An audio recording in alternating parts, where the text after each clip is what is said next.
stay right in here throughout the night. Okay? You have one. You coming up? Oh, the light, yeah. Comedians. If you're at the very end of the stage, you're not in the light. So if you can do step back right here so that the camera can pick you up, we would appreciate it. Or you don't have to, but they won't see your ass, and it'll be for nothing. You know what I'm saying? So, where y'all from right here? Ohio. Ohio, what part? Cleveland? We got a couple of them over here. Cleveland and Cincinnati. Hey, oh shit. Okay, we're gonna get security set up with them child, all right? We ain't got to. We was raised down here. Y'all was raised down here? I'm from Atlanta. You from Atlanta? How long you been in Atlanta? Me? Yeah. Since I was 3. Since you was 3? 27 years. You're from Atlanta, bro. 27 years. I know. Don't even do that shit. Been here forever. Somebody still was somewhere else. Right. Moved here when I was 2 months. Yeah, 2 months. I'm from Atlanta now. Okay, so this is what we're gonna do, man. I introduce comedians that come on, show some love, and we're gonna have a good time. All right? Uptown Comedy Corner, y'all ready for the first comedian? Uptown Comedy Corner, y'all ready for the first comedian? Show a lot of love and give it up for Terrell D. Marrow, y'all. Show some love.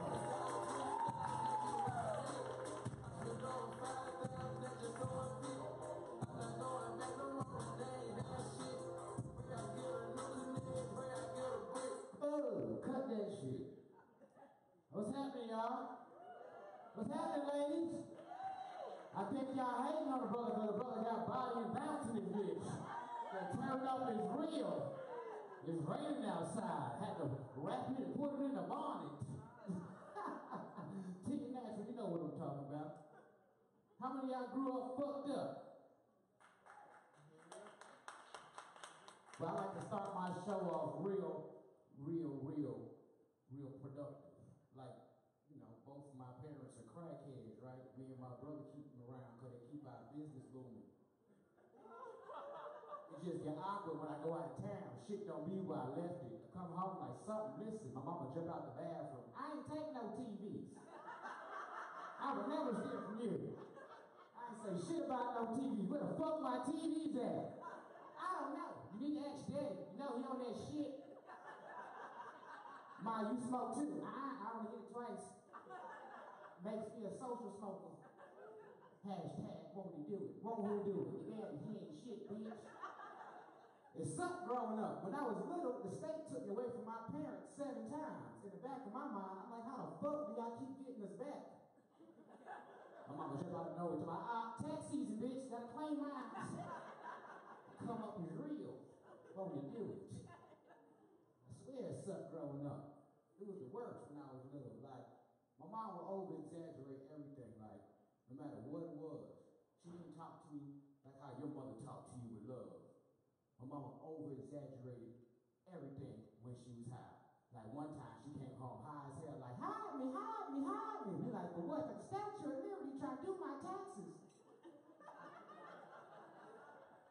Get your ass in the house. So damn embarrassed. You know the crazy part?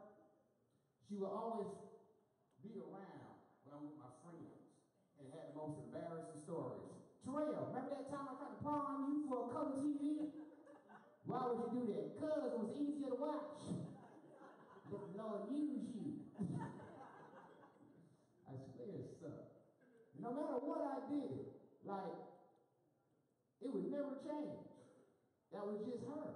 Like one time, she would call. She called me one time on some real disrespectful stuff. Because my mama don't talk to me like how your mama talked to you.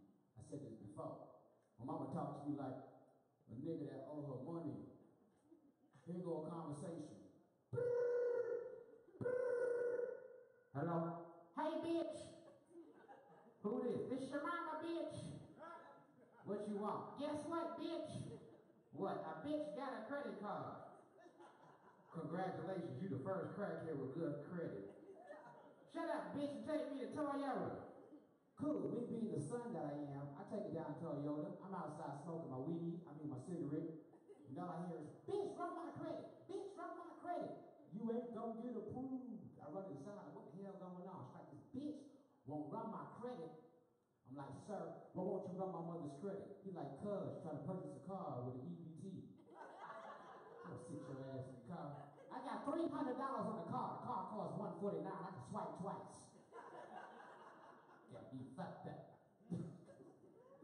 It was crazy. They just don't understand how hard it was. And I took my mama to church hoping that the pastor could move the demon out of her.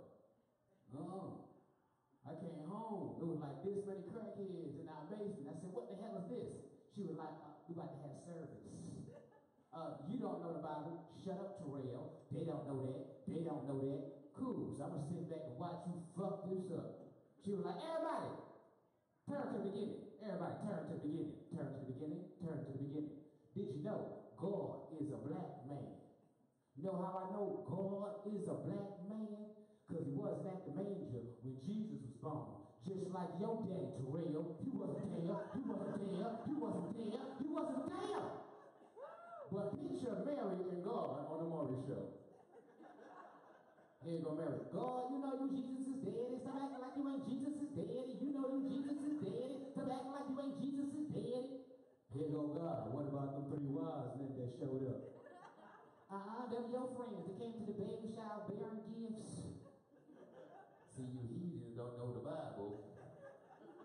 But the messed up part, she was like, fellas, did you know eating coochie is a sin? It's in the book of Jobs. Blue jobs. I ain't lying. God made Adam and Eve, right? Right? God told Adam, don't eat from the fruit of life that produces life. Here, come Eve. Come eat this fruit, Adam. Come eat this fruit. So Adam turned to God with excitement. Nigga, what do I do? What do I do? God said, don't eat the fruit, disappear. Adam stood there sad. Here, come eat. Come eat this fruit, Adam. Come eat this fruit. Everybody know flesh is weak. Adam went down and started licking the fruit. Ooh, shimmer the owl. Ooh, pineapple. Shimmer the owl. And that's where talking in tongue originated. Let him use you. I think that's my time. I do wish my daddy was here to see this. He passed when I was born. No, he just passed by the house. Passed by me. So with that being said, follow me on Christian Mingles at Comedian Terrell.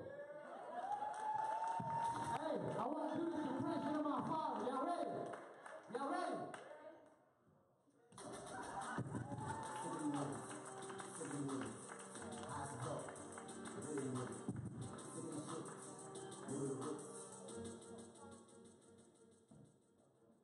Get up and Terrell in there, y'all.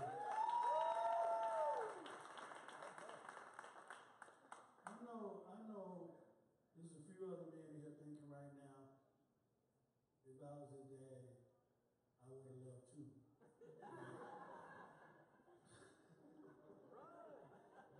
His son turned out weird as hell. Got a hairstyle from the 60s. Tell me, I got the hell on too.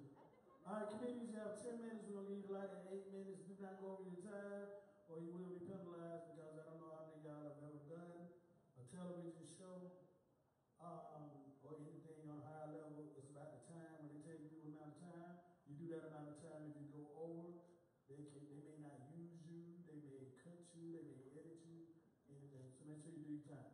All right, next comedian my bird to the stage is a female. Y'all want to see a female? All right, show a lot of love and give it up for her, man. Funny as hell, Kelly Kale.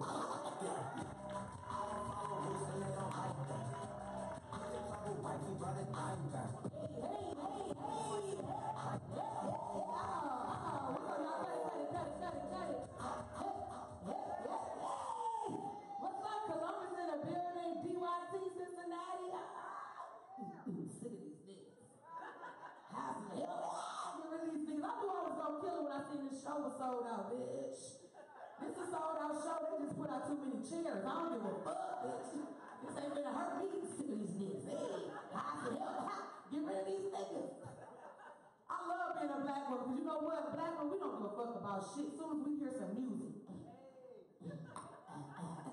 And you know anything about a black woman, she about to kill shit when she take her shoulders to her ear.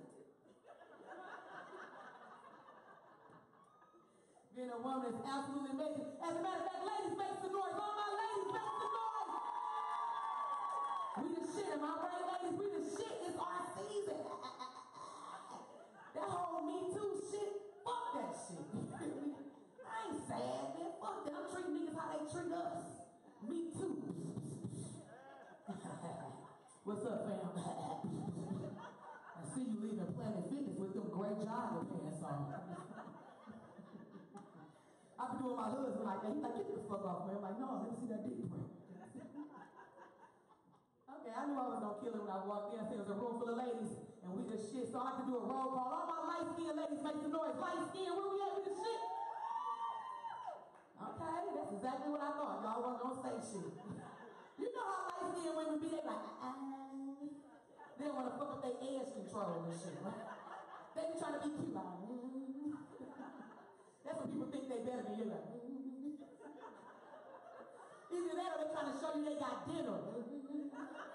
You like, okay, bitch, you got a 401k. But watch this, watch this. Where all my chocolate ladies at? Chocolate ladies, make some noise. I knew it. Shut the light-skinned bitches down. Nobody wants to be light-skinned after Wakanda forever. We're like, you are a colonizer. Alright, okay. Shout out to the ladies with natural hair. Where y'all at? Natural hair, where y'all at?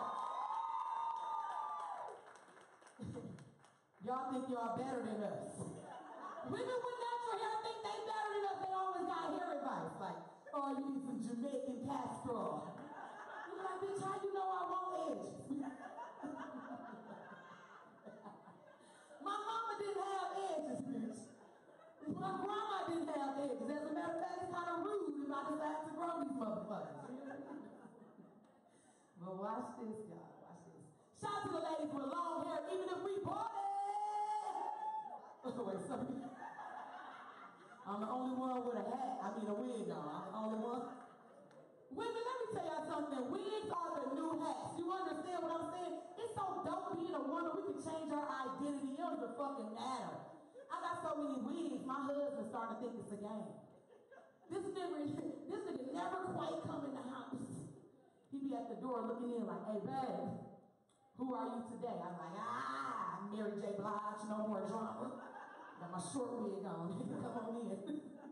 But if I got my long wig on, that's my Olivia Pope wig, I'm solving mysteries, motherfucker. Like, who opened the cereal when there was another bag already open? Oh, that's the only problem y'all have? You ain't ever had that problem? You better finish one motherfucking bag of cereal before you open another one. Because you know how we do it. We'll roll that motherfucker up, stuff it back in. But listen, y'all. It's a group of women that I love more than most. No disrespect to the other ladies. But shout out to all my thick women. Thick women make some noise. All the fluffy women. Thick women. All right? Some of y'all ain't clapping like y'all think y'all medium in this motherfucker. Some of y'all ain't clapping like Watch y'all bring the group back together, sir. Make some noise if you gained weight since high school. Hey, I swear. Cause you know somebody think you big when they see you. Like, you know, sure, I gained 20 pounds, right? But it's a group of women that I love even more than that. Shout to the thick girls with this arm shit right here. Shake that shit. Yes, I love you. I don't trust you, man. You gotta take that damn blazer off. You gotta take that shit off. Look at him. He like it too. He like that.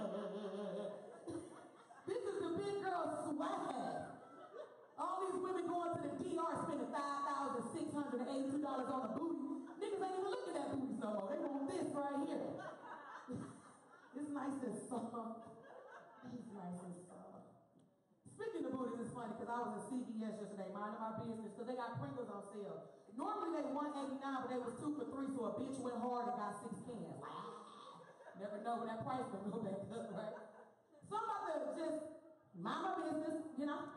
This lady walked up to me like, excuse me, beautiful black queen, sister love now. You know, people do some shit like that. They trying to sell you something. They make you feel good before they sell it to you. Excuse me, no disrespect, but where'd you get your butt done at? I was like, what the fuck?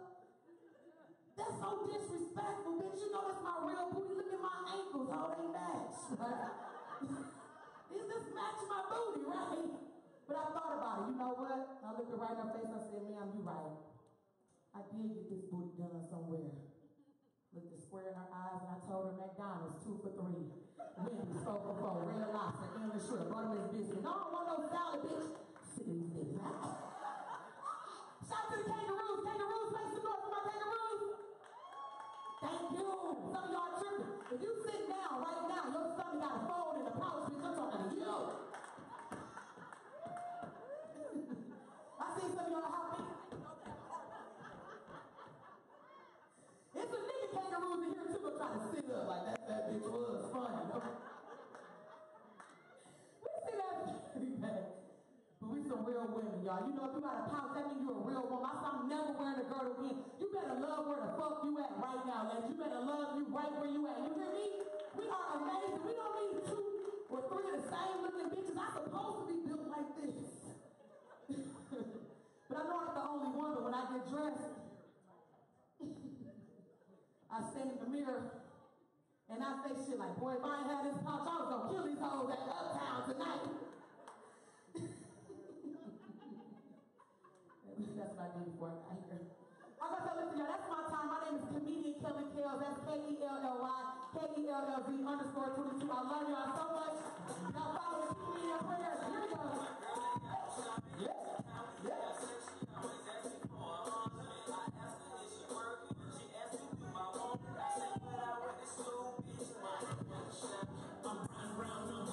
I'm running around, I'm getting it. Give it up for Kelly Kells, y'all. She dead ass wrong up there. Trying to make y'all think that shit cool. That shit ain't cool. She's like, y'all always y'all put y'all on She reeled y'all ass right up. I mean, I'm fat, but this just recently happened. It wasn't like no fat baby or nothing like that. Some niggas you said, you could tell they was a fat newborn. I date a girl that size though, but I don't know if you ever lift that little thing up right there. It'd be a lot of good pussy up under that little thing.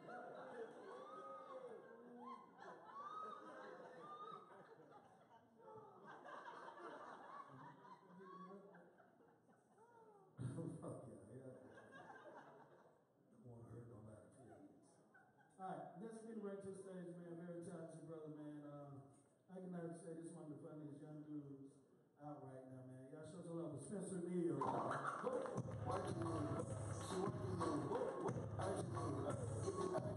Keep it going, y'all. I decided to know her like baby me. She just wanna work it till I fucking me. She just wanna purchase it, I hurt me. Hurt me, rich dog, hurt me. Cut it. Get this shit over with. Can't even be up here too long. I got my girl call. She already called for it back. She got to be at work at 1. She got to take me back to my daddy's house before she go back to work. Shit suck. And my daddy gonna ask how this shit went tonight too. I had to tell him. Shit was packed, Daddy. I'm well on my way, Daddy. I don't know what the fuck you heard, Daddy, but it was sold out. Kevin was there. Shit was crazy, Daddy. He's so ready for me to get out of the house. Like, he think 27 told him to be living at the house. I've been ready to move out the house. It's my money that ain't ready to move out the house. Soon as me and my money get on the same page, I get out my daddy's house. But until then, I'm posted. We be talking about paying rent and shit. If I can pay rent, I'd move, nigga. That's shit stupid as fuck. My Mama be asking me all kind of stupid ass questions like what I'm gonna do in my life, when I'm gonna get myself together. I just had to tell her, Mama, look at whatever I'm gonna do in my life, I'm not gonna do it today. It's 4:30 in the afternoon. Like, what college can I really go to? 4:30 in the afternoon.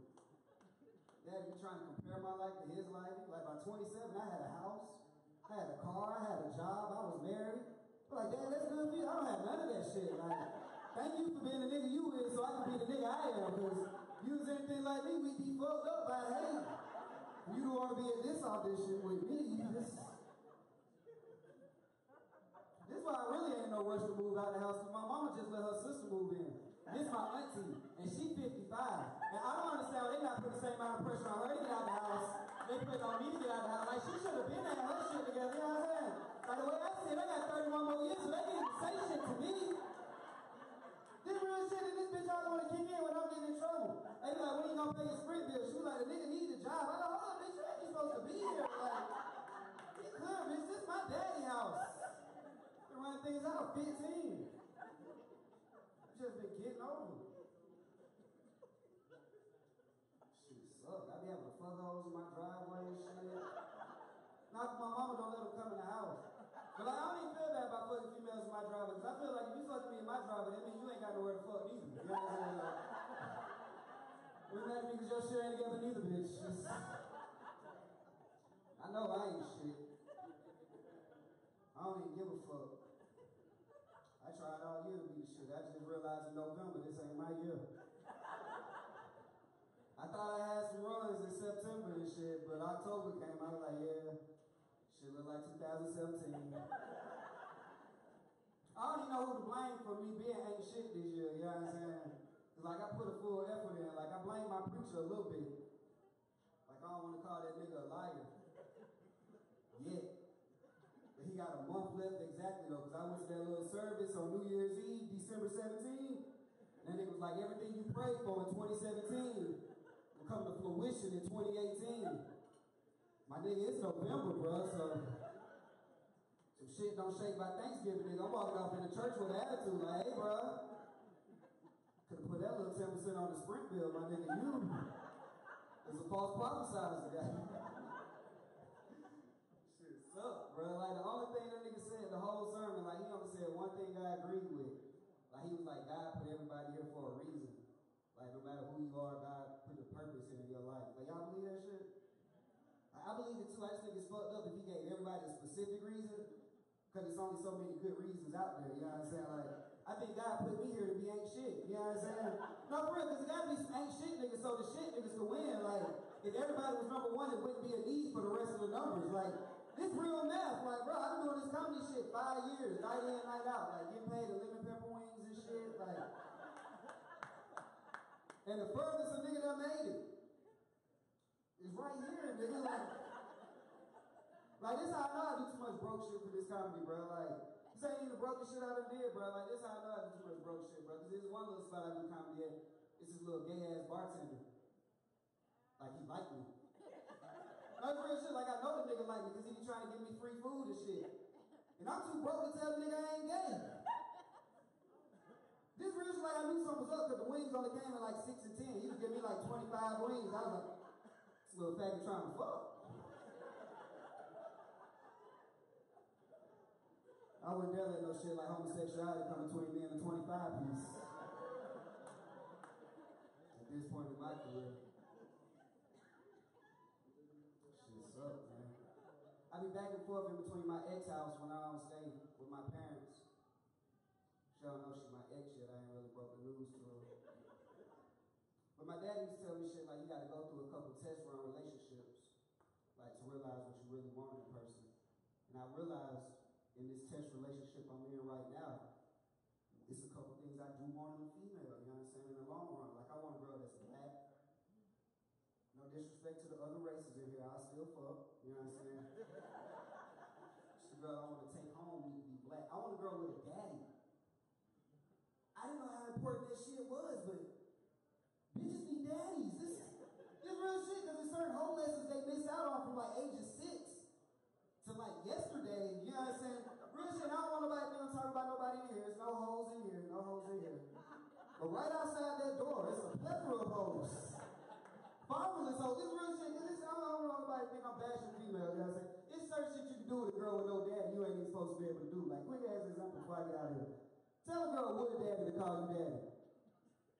She won't do that shit. She be like, oh, I got one daddy. That Gerald Henderson the third. Tell a bitch with no daddy to call you daddy. Bitch call you senor, pop, whatever the fuck. Bitch is looking for a leader. Alright. And they gave me the light. And did all I could. If I get it, I get it. If not, you know what I'm saying? Still got a spot to stay. You know what I'm saying? Hey man, y'all follow me, man. If nothing else, man, I'm on Instagram, Twitter, Facebook, all that shit. I am Spencer Neal. I am Spencer Neal. I ain't see no phones like that. Fuck y'all too, bro. They just trying to make it, man. Fuck y'all. Hold on. My niggas, you know it's on poppin'. I'm the baddest man, so everybody watching. My tempo messed up. I go, I got enough. Every time I make a choke, every time you take a puff, you real players keep it. Nothing but ballers keep it. Comedians, I don't know if some of y'all was outside when I made the announcement, you know, comedians be outside talking, smoking weed. Stand back from the end of the stage so that the light can get you, so the camera can get you. Put the Huh? tape on the ground. Put the mic stand there? They moved the mic. Okay, for the people who are not comedians, the first thing to do a comedian does when he walks on stage is move the mic stand. So he won't know. You need a marking spot. A marking spot? You know, that's a great idea. But this is a black-owned and operated club, and we don't have any tape. But had we had some tape, I'm sure it would have been a spot. Now, if you want to give me your door key, I'll scratch this wood up so that they won't go back. White people, oh shit, we got some tape. DJ Love. He's not only the DJ, he's the taper.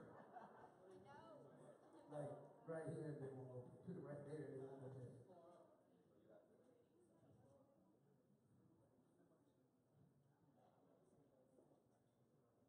You want to expand on that or not go past that?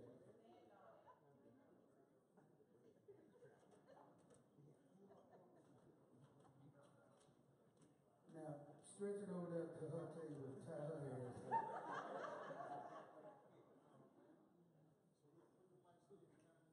Behind this line, yo. I love from New York. Yo. You can't tape, can you, yo? The tape is on your ass, Pete.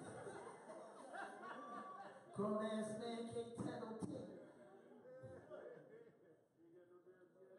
That nigga came with his own knife. Pretty gone. Damn. Out there with his own knife. What the fuck, Ohio? What's your name, sir? What's your name? I want to call you white guy. Rob. Rob? Yeah, white guy's cool too. No, I would never disrespect you like Put that. more emphasis No, on I would never call you white guy, because if you said nigga, it'd be a problem. So, I would never do that. Let me ask you a question. I'll be around a lot of white people, so I gotta ask y'all a question. Why do white people love work? Sir? Why do white people love work? You enjoy your job? Oh, I love work. See? God damn, I can't understand that. White people love work. See, niggas, we hate work. We can work at a can factory, we still hate work. White people love work so much, they got people work at 9, they set the alarm for 4:40. Stop and get cappuccino and donuts for everybody. Niggas got me work at 9, we set the clock for 8:50. Then get mad because the car in front of you didn't run the light. Run the light, bitch, I've been rolling 2 times a week. Who did a good job, fucking with you? Well, why you blink on? That's why white people always get killed on their job, though. Because y'all be on time. When the motherfucker show up to kill everybody, he gonna get there at 9 o'clock on the dot. Your ass standing around the time clock. He gonna be at work. Fred coming up with a long military book bag. You walk right up on him. Hey, Fred, I thought you... Dead little motherfucker. You'll never hear about 30 niggas killed at the post office. Never. Black man ain't gonna get to work by 9:57. Talking about what happened? Black killed everybody? No, not James. James just got saved. God damn. Well, did they say anything about who had the checks?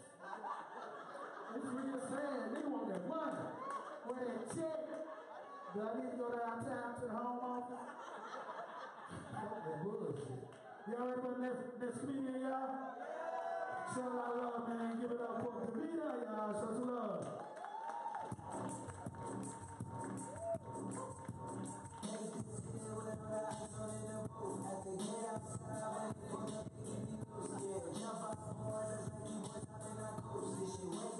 What you do? Get that shit on, baby. Would you like to be at New York? Get off Brooklyn, girl.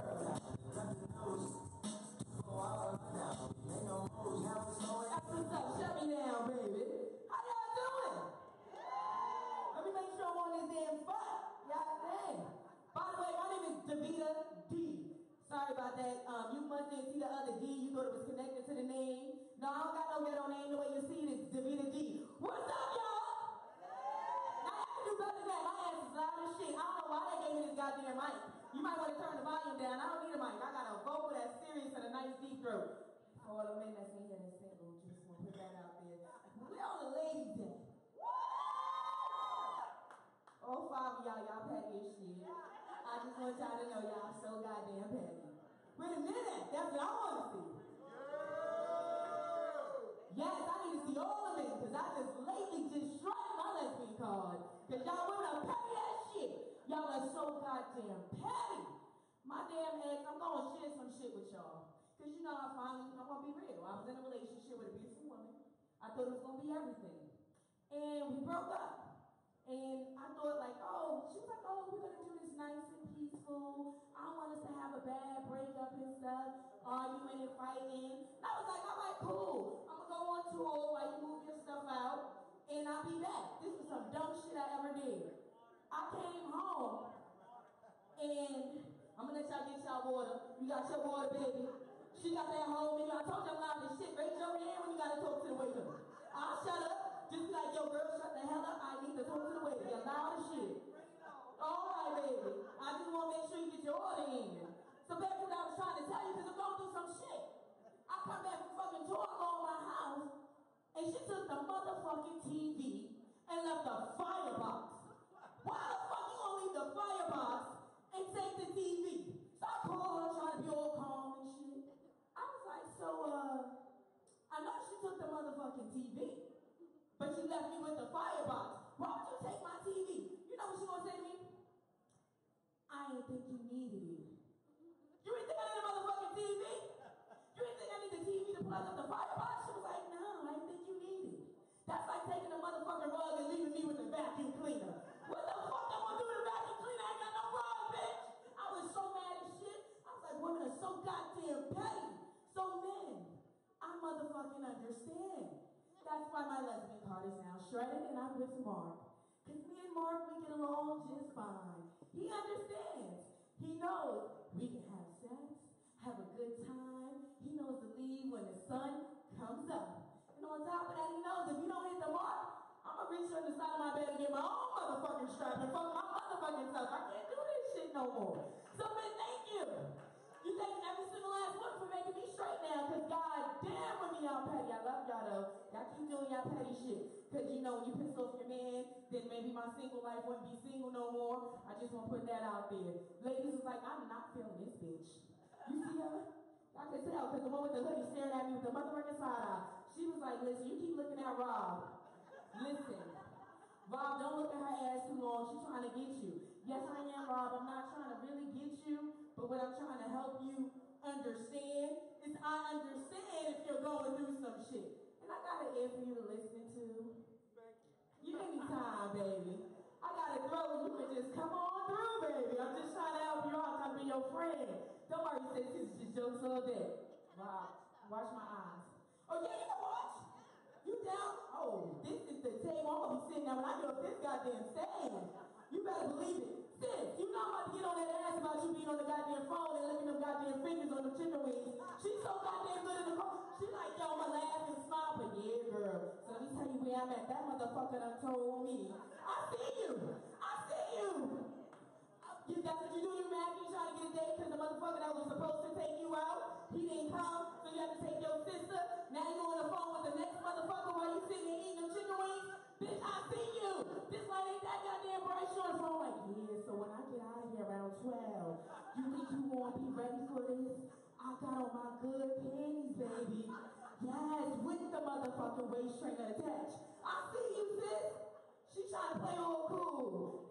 It's alright, it's alright. I see you, boo. Let me see where this man at before you be telling me I went over my motherfucking time. Because they ain't got no real lights in here. This some ghetto shit. I love y'all up in here. They ain't got no flashlight. They raising their hand to let you know when your motherfucking time is up. Using their cell phone light. Oh, now you want to use your cell phone light. Your time up. You got to do better than that shit up in the center. Oh my goodness. But I had a good time with y'all. It was mad fucking quick and y'all always just sitting there staring. How y'all doing? Don't worry, I'm not going to take your man after this. I was playing. Once again, my name is Davita D. And you can catch me on Instagram where I make you do the goddamn thing at I am Davita D. I'm going to keep them laughing. You keep making your dreams come true with it. Thank you,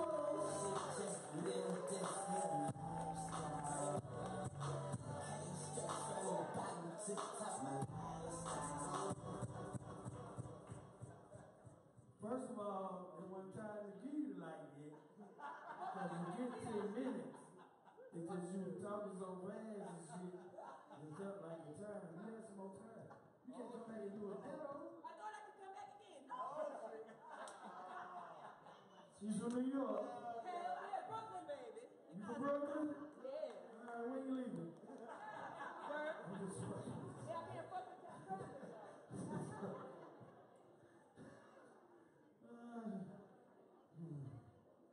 That's what motherfuckers do when they run out of jokes. Oh, word? That's what Not you. I'm talking about something that week.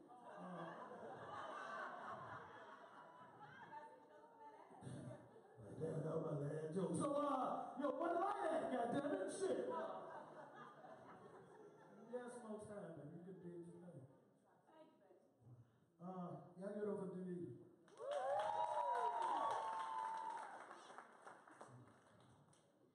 next comedian I brought to the stage. You want to go? Look, somebody next to me. Yeah. First of all, man, y'all give a big round of applause, man. We didn't know we was going to make it tonight. Give it up to Kevin Hart stepped in the building, man. I'm just bullshit.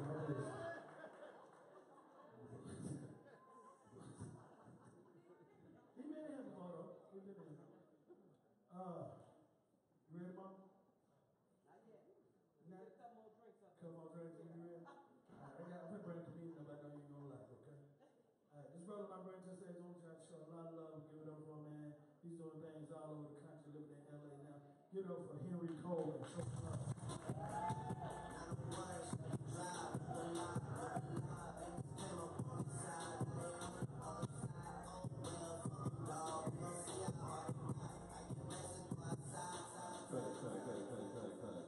How y'all feel uptown? Y'all good? One time all come try to sing. Clap all come try to sing. Clap all come try to sing. Happy to be here. See my shirt say ghetto nerd. Been a nerd my whole life. Got nerds in the house. Black nerds in the house. Yeah. Y'all was a nerd before Obama. It was a dark time for nigga nerds back then. Been a nerd my whole life. Now as a kid, I wanted to be a drug dealer. What's happening, man? It's Bo P, man. We back here. You watching the Sit Down at Uptown right here live. It's the Sit Down at Uptown. Does that make sense? Sit Down at Uptown. What we doing here tonight, man? We bringing you live. The show is going on live next door. We have the Kevin Hart, Heart of the City comedy audition happening live right here now at Uptown Comedy Corner. So if you're at home and you missed out, it's going on right now. We're going to be bringing some of the footage back and forth to you. But what we're doing right now, I'm in the house talking to the manager of the club. My man Malcolm is here to talk to us about how did they even get the opportunity to bring this type of event to Uptown tonight. How did this come about, Malcolm? Well, it's actually very simple. So last year around this time, they had an audition for the LOL Network. So basically, the network reached out to a comedy club in Atlanta, which we were chosen out of all three of them, and they told us that they want to have it here, and we accepted, and here we are. Hey, it's a good thing. How's the turnout? How y'all feeling about the turnout? The turnout is okay. We did expect a better turnout, but that might be on our part as far as the promotion goes. But well, it's also bad weather. Bad weather. Traffic is crazy. Traffic, it took, dude, I came from Sandy Springs. I left at 4 o'clock. I just got home at 7:30. Oh, and yeah. I was stuck in traffic too. So that's Atlanta traffic for you people. That's not traffic did have a lot to do with it. Yeah. Last year though, Kevin Hart was here. Right. So himself for the audition. Right. So he went on the radio telling everybody he was going to be here. Tonight, y'all kind of sprung it on people because I know the hoopla. I know the headache it is when you tell them 2 in advance. You're getting a million calls and they got only so many spots for comedy. Right. Matter of fact, I didn't even get to audition tonight. They told me I was going to be on the list. I got here. They told me, oh, we got too many comics already because I was late in the traffic. Right. So, you know. Nah, I ain't gonna be in the heart of the city. Yeah, there's a ton of comedians here that's not in the stage tonight. Yeah. But I tell them, you know, hey, they've been doing it at this point 2 years in a row. So I expect them to do it a third. So next year to be the same opportunity. Yeah. Well, you know, some comics, you know, not gonna be here next year. They thought they were gonna be here this year, and they ain't gonna be here next year. And you just ruined their chances of being a star. You know, this shouldn't be the only chance to be a star. Yeah. You know, definitely if you're serious about your career. Right. You should be getting yourself in front of the right people, and those opportunities should present themselves more than just once a year. This boy speaking like a politician. I'm just saying. Hey, so Uptown, man, it's new in a new spot. Right. Some of the challenges y'all having is letting people know what a new spot is. Right. And you guys are working on that every way I know you can. We are, and of course we've been doing the TV promotion, radio promotion. We've recently expanded to a lot more social media promotion. That's why we got to sit down at Uptown. That's why this is where it came from. So, you know, yeah, we're trying our best to let everyone know about the move. It hasn't been a year yet. So people are still unfamiliar that we're here. Yeah. But we've done a lot since February to now. Y'all done everything but the strippers. Keep it yeah, we're gonna leave that at the old spot. So, but now y'all expanded. You got the big room. What do y'all call that? The showroom. The showroom. Showroom. Then you got the lounge. The lounge, right. And you got the room we're broadcasting live from right here. Right. And what is this room called? This is the lounge too. The lounge part of the lounge? Yep. So if you're not doing anything, man, you don't have to just come to the comedy shows here at Uptown. You can come out and hang out at the lounge. The lounge is open how many days a week? Lounge is open 6 days a week, Tuesday through Sunday, 4 p.m. to 2 a.m. And we're doing free birthday parties. So if your birthday's coming up, call up here, let them know you want a section, and we can hook you up. Simple. There you go. Birthdays, anniversaries, bar mitzvah, divorce, they do it all. Let's do it. Just getting out of prison, you're perfect. We'll talk about it. So what did he do? That's what we need to know. What did you do? Yeah. But hey, man, we talked to my man Malcolm. What's your last name, Malcolm? Moore. Malcolm Moore, who is the manager here at Uptown. So if you ever come to Uptown, you have any problem with anything, parking, seating, food, show, tickets, whatever, make sure you get in touch with Malcolm. Don't hesitate. And he won't hesitate to take care of that confrontation. Not confrontation, but that issue for you. All right, Uptown, man. This is it right here. To sit down at Uptown. We'll be right back. This is your man, Bo P. We're going to be doing this. Y'all going to see a lot of this show right here. We're going to be here Tuesday. Kind of like it, not sure. Raised by my grandmother. My grandma used to make me dance for company. Anybody about to dance for company? Come in here and show these folk that dance y'all little young folk do. I'm going to give you a Snickers box. Pay your ass in candy. I'm going to give you a Baby Ruth. Grandma was crazy. She made me wash her back when she was in the bathtub. That shit was weird. Sitting up fat ass in the tub, butt ass nigga. Upon that Kendra, Queen of Tracy, Joyce Cox.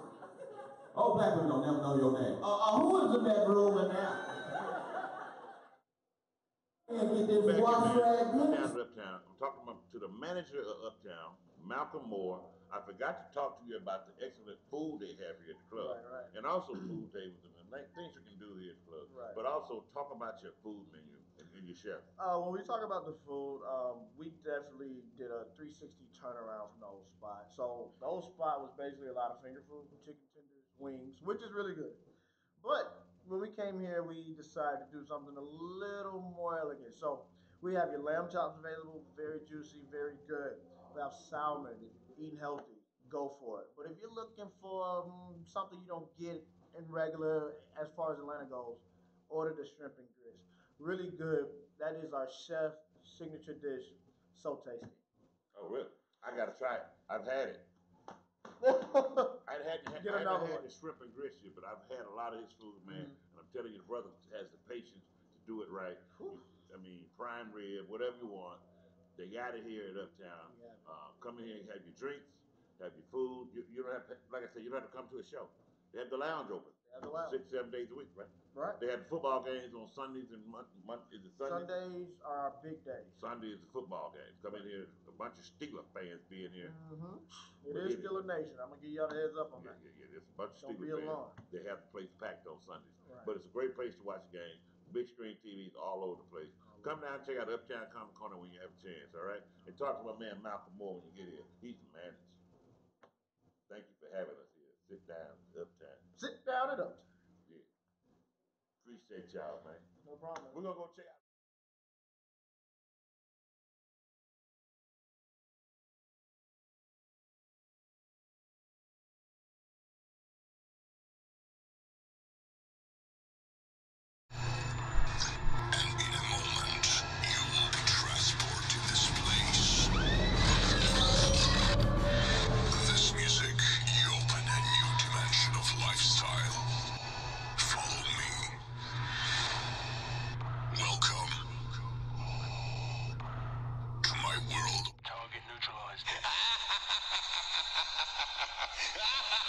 Who did that track?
Track.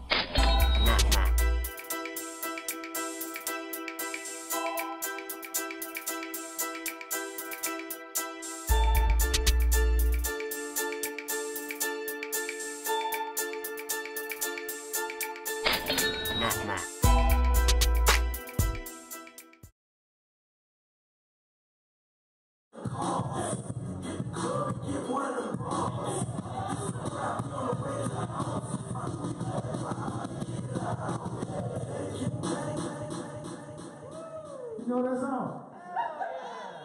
Who sing that? Young Jeezy. Oh, shit! You fucked me up there. You was on rhythm, too. I owe everything to that song. You owe everything to that song? He really does. He really does. You live in a thug life? I'm trying. All right. I mean, you was born white and you want to live our shit? No. This shit ain't all that you cranked up to be. It's not. No. No. You ever had to put something on it?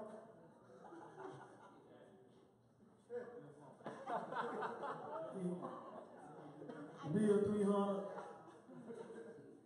You ain't got a $90 card out there and say you want to put something on it. You know? You don't want this shit. Look at them tonight. Nah, you don't want this shit. You ever been burnt? You ever had crabs? Anybody ever gave you crabs? No. You don't want this shit. These niggas dirty dick. You motherfuckers gonna take no bath for that. Been in the trap all day, slide right in. You don't want this life. Shit cute on TV with the jewelry and the Rolls Royces. This shit ain't nothing. This ain't nothing for real. This life, for Christmas, when I was 10 years old, I got socks and drawers. Those are useful. Every year for me. With no toys, how the fuck I'm gonna go outside with a bundle of socks? To my that's some sad, depressing ass shit. You trying to make it sound like it's alright. I'm all in dirty. Papa Williams with a bundle of socks. And they were church socks. Damn church socks. Tennis shoes. Next thing I meant to say, this is my homeboy, man, funny as hell, from Texas, man. He doing this thing all over the country. Y'all show some love for Black Ron, y'all.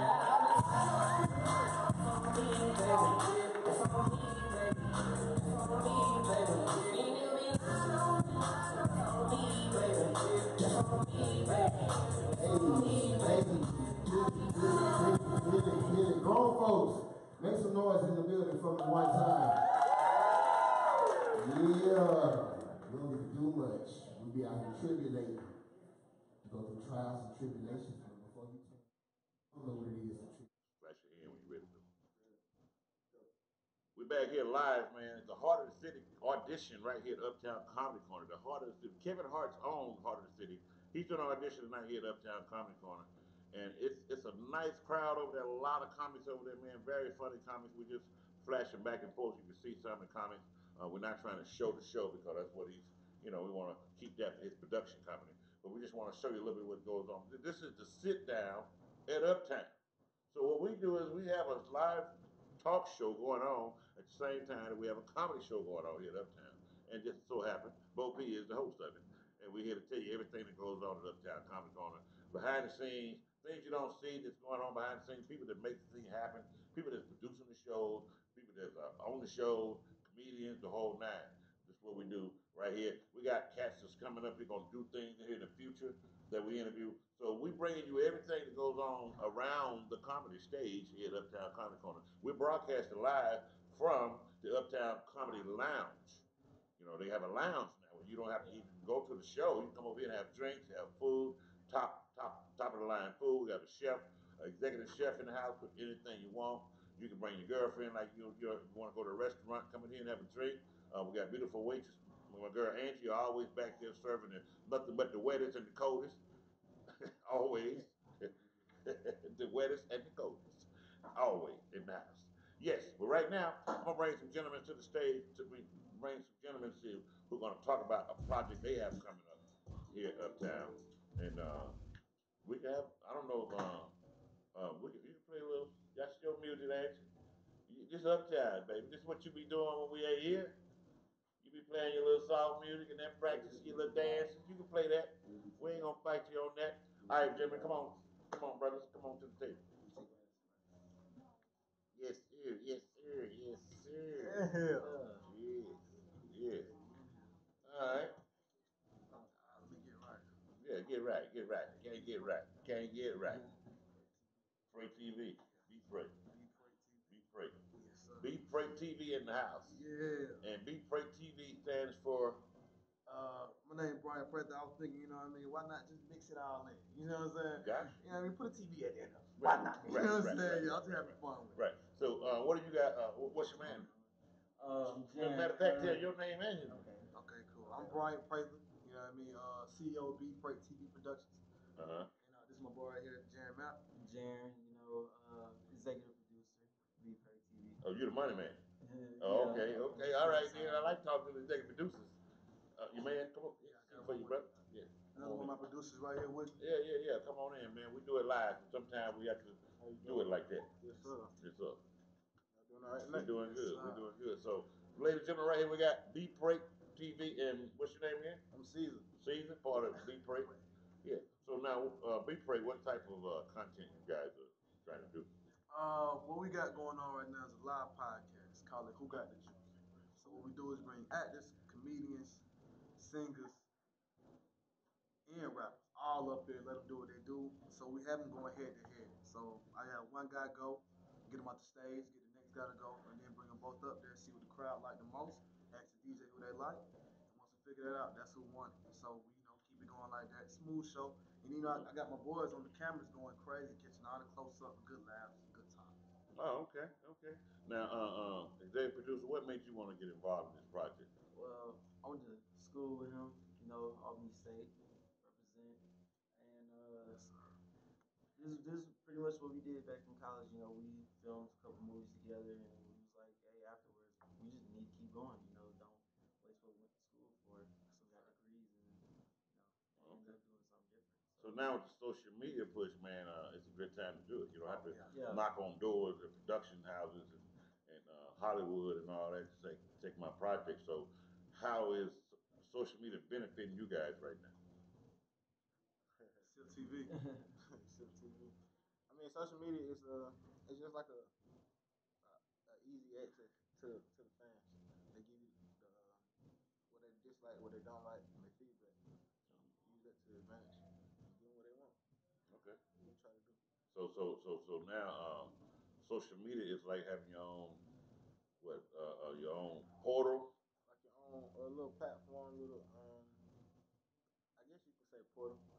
Your time capsule to the world. Yeah. So now I'm on here social media too. So I have this struggle every day. I know you guys have. How do you separate yourself? How do you separate yourself from what everybody else is doing out there to be seen, and how do you get that traffic coming right to you? I mean, me personally, I feel like it's different content. You do something different. Like you see guys doing different things every day. Like everybody's doing something on Instagram. What you gotta do is figure how can I separate myself with my content. Why can I stay consistent with my content? You can't post every 3 weeks and expect people to want to see what you're doing. You're posting every 3 days, and I'm like, hey, this guy's kind of funny. We got to tune back in and see what he's doing in 3 days. Every 3 days, that's a lot of work, man. It's a lot of work, and that shows to the other people outside. Oh, he can keep being funny. Right. Who's doing this right? Who's doing this right? Writing. I do a lot of writing. Okay. He does a lot of writing. Yeah. Everybody writes. Everybody writes. Well, that's good, because you got to, man. Yeah. You got to wake up every morning and beat the next person to it. You know what I'm saying? What's going on, man? Because, Trying to go harder than they trying to eat. Yeah. We all trying to eat. Well, let's talk about you for a second. Hold on. I know, but that ain't got nothing to do with this right here. I want people to know who you cats are, though. You know what I'm saying? When we talking about writing, this is an everyday thing. It's getting up every day and having that fortitude and that drive to get out there and do it. And where does that come from? Honestly, it comes from starvation and hunger. When you have nothing, every day you waking up realizing, dang, I ain't really having nothing every day. Yeah. I want something today, so you get out there and go do something. Yeah. Go get something. You know what I'm saying? Right. I'm like, man, I'm tired of being broke. I gotta find a way. Now I know you tried comedy. I'm still on that too. I that was my one on time. Right. I ain't never been sitting there. Man, you gotta stick with that. I hit that not a little bit. Yeah. Well, I thought we do have a little of that footage somewhere. Yeah. But yeah, man. You cats, man. I can't wait till y'all invite me to get in one of your skits.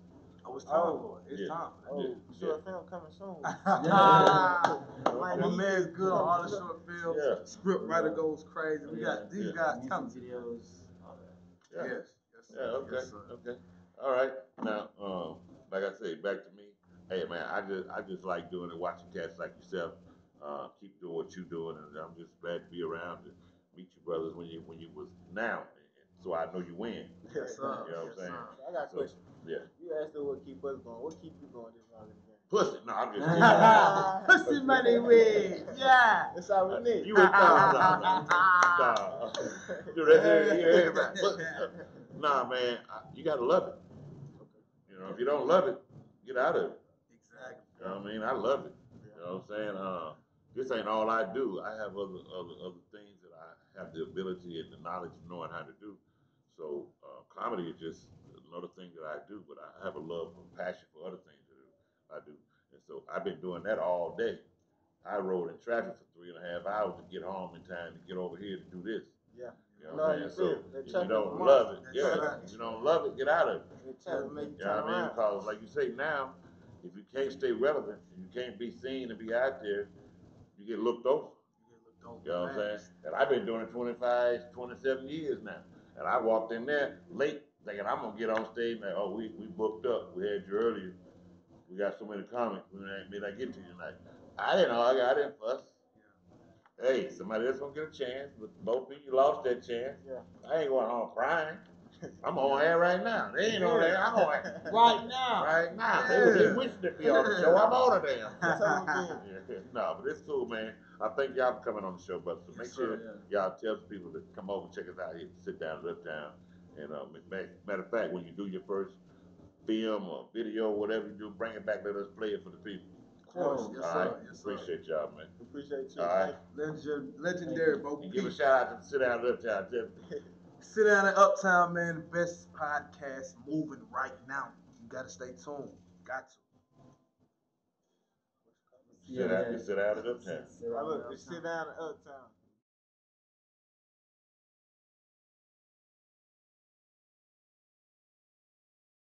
And the only way you can get there is through music.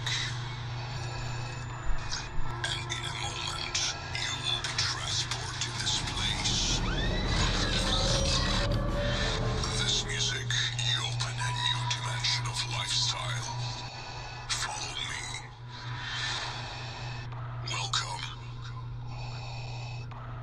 to my world. Target neutralized.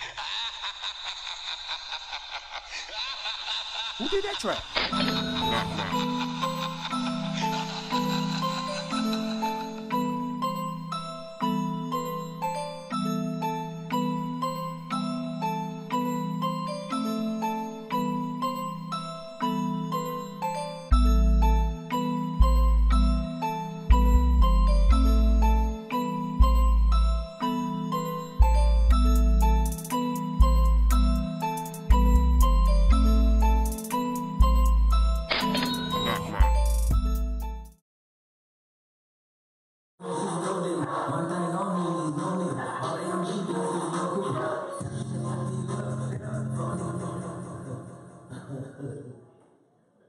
That nigga said,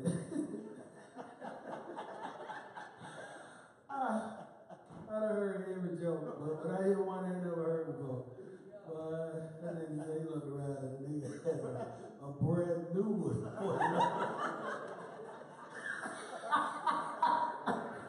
Oh, that shit was funny to me. All right, give it up for Black Ron, y'all. We're gonna keep it going, man. We're gonna keep it going. Audience, I appreciate the energy y'all giving, man. Appreciate y'all very, very much, man. There's a lot of comedians trying to do their thing. Been doing this for a long time, you know what I'm saying? Without y'all, we won't have a show tonight. Thank y'all. All right, next speaker, my brother to the stage. Give it up for Wellington Okuhu.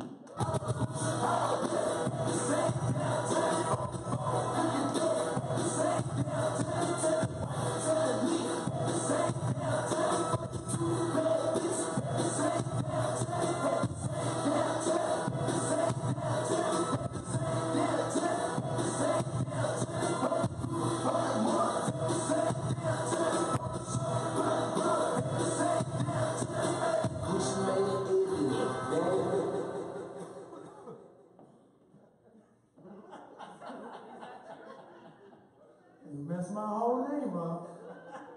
Said Wellington Okuku. My name is Wellington Ojuku. That's right. Wellington Ojuku. My daddy was here. He'd be in the back of the plane. Son, come here, please. Son, come here, please. Son, come here, please. No, the way you talk to my son. Come here, please. I'm going to buy you right now 2 Long Islands. I take you home.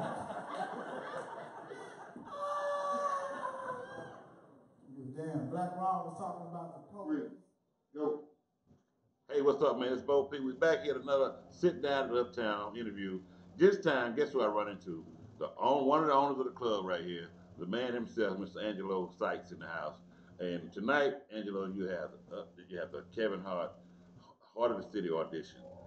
And tell the people about how that came about and how grateful you are to have this spot now and how people can come over and see this beautiful spot that some of them don't know about yet. Yes, tell us Speak to us what we don't know. And Miss Christy Gatenell in the house also. Hey, I'm back.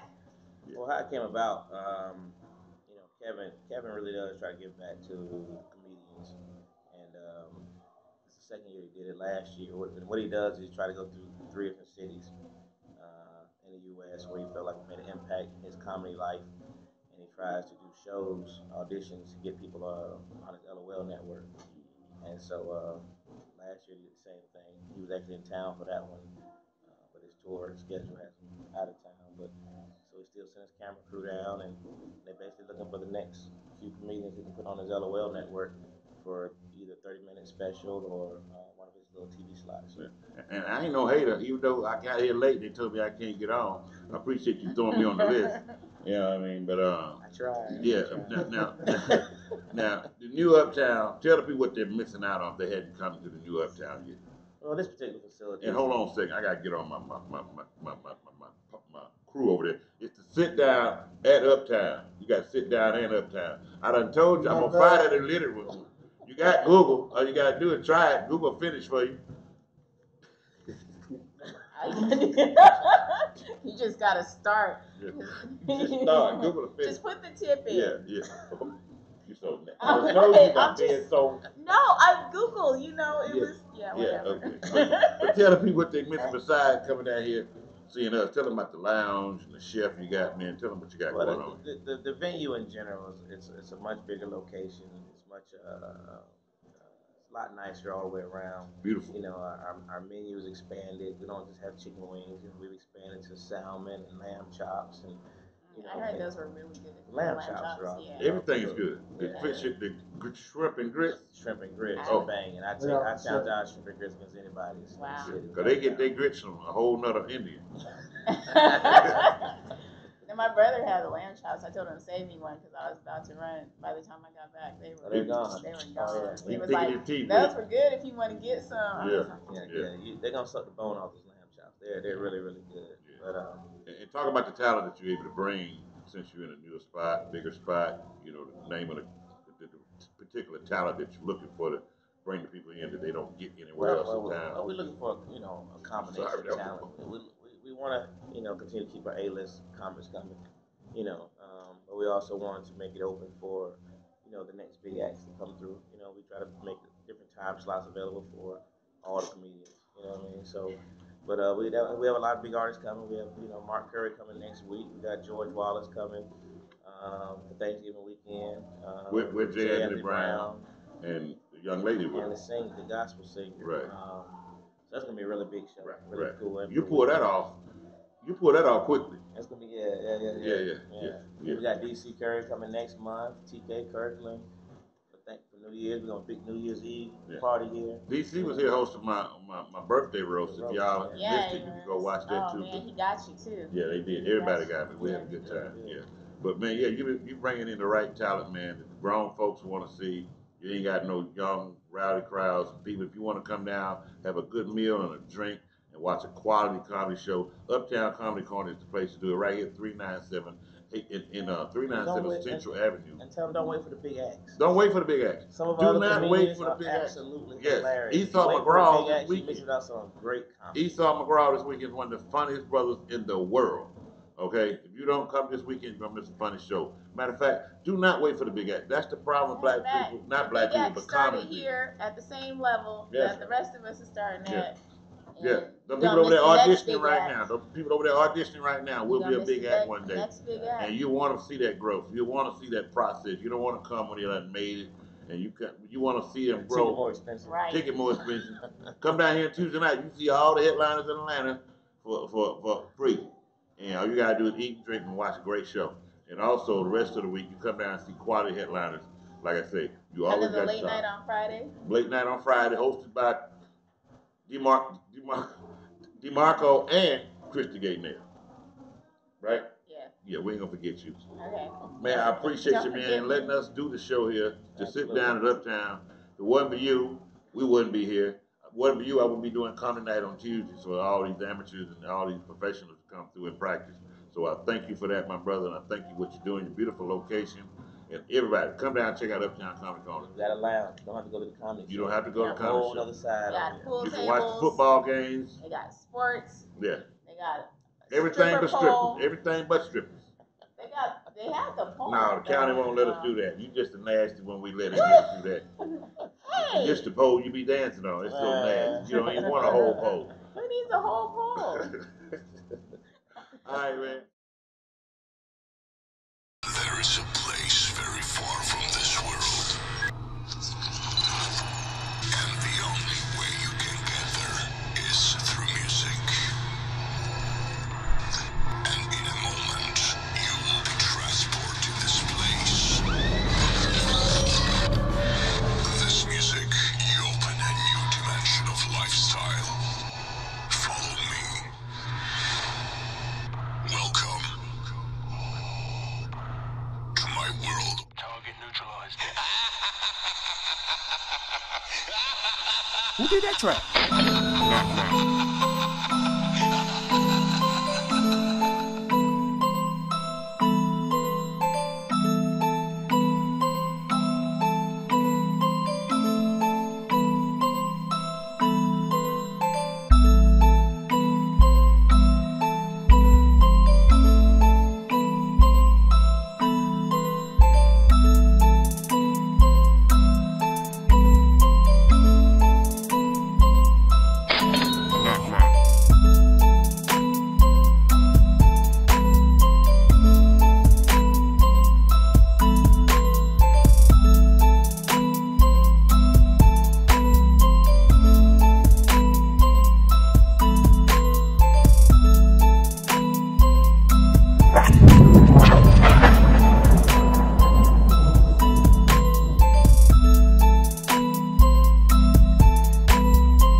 Track.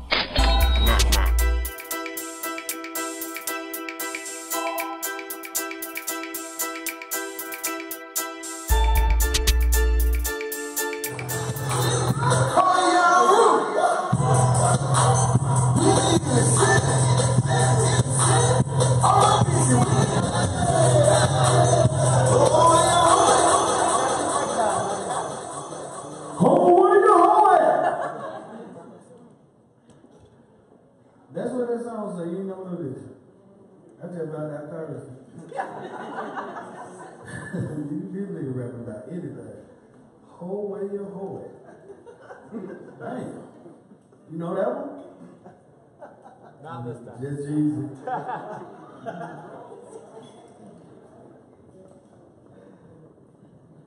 You got a real undercover police feel about you.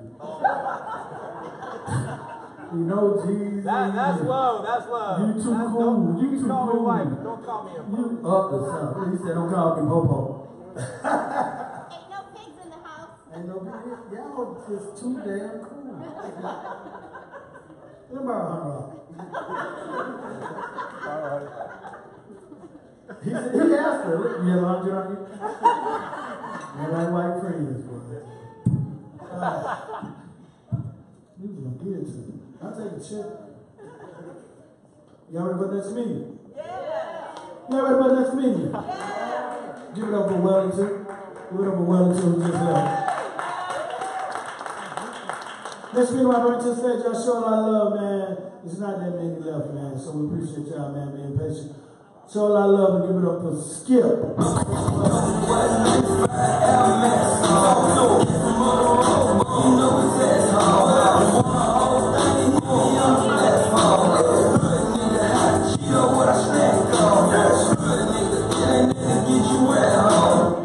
Oh, that nigga skipped that one.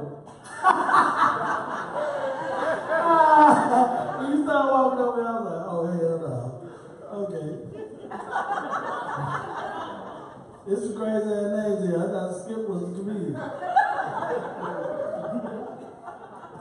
Skip, you did great, man. I get around about Skip, man. Skip totally spit up.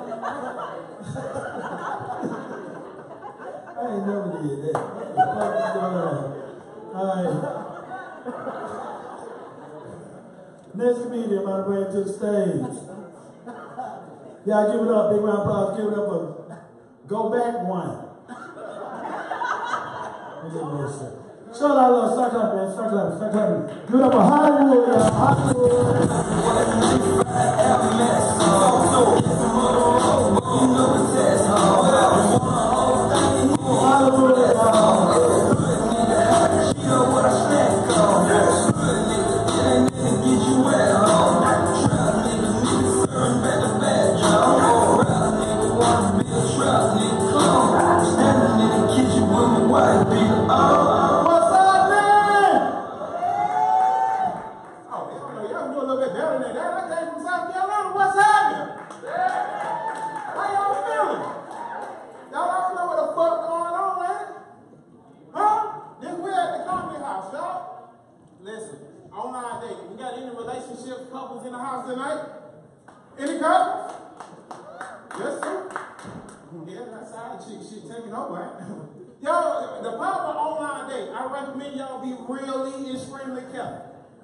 Y'all got me fucked up.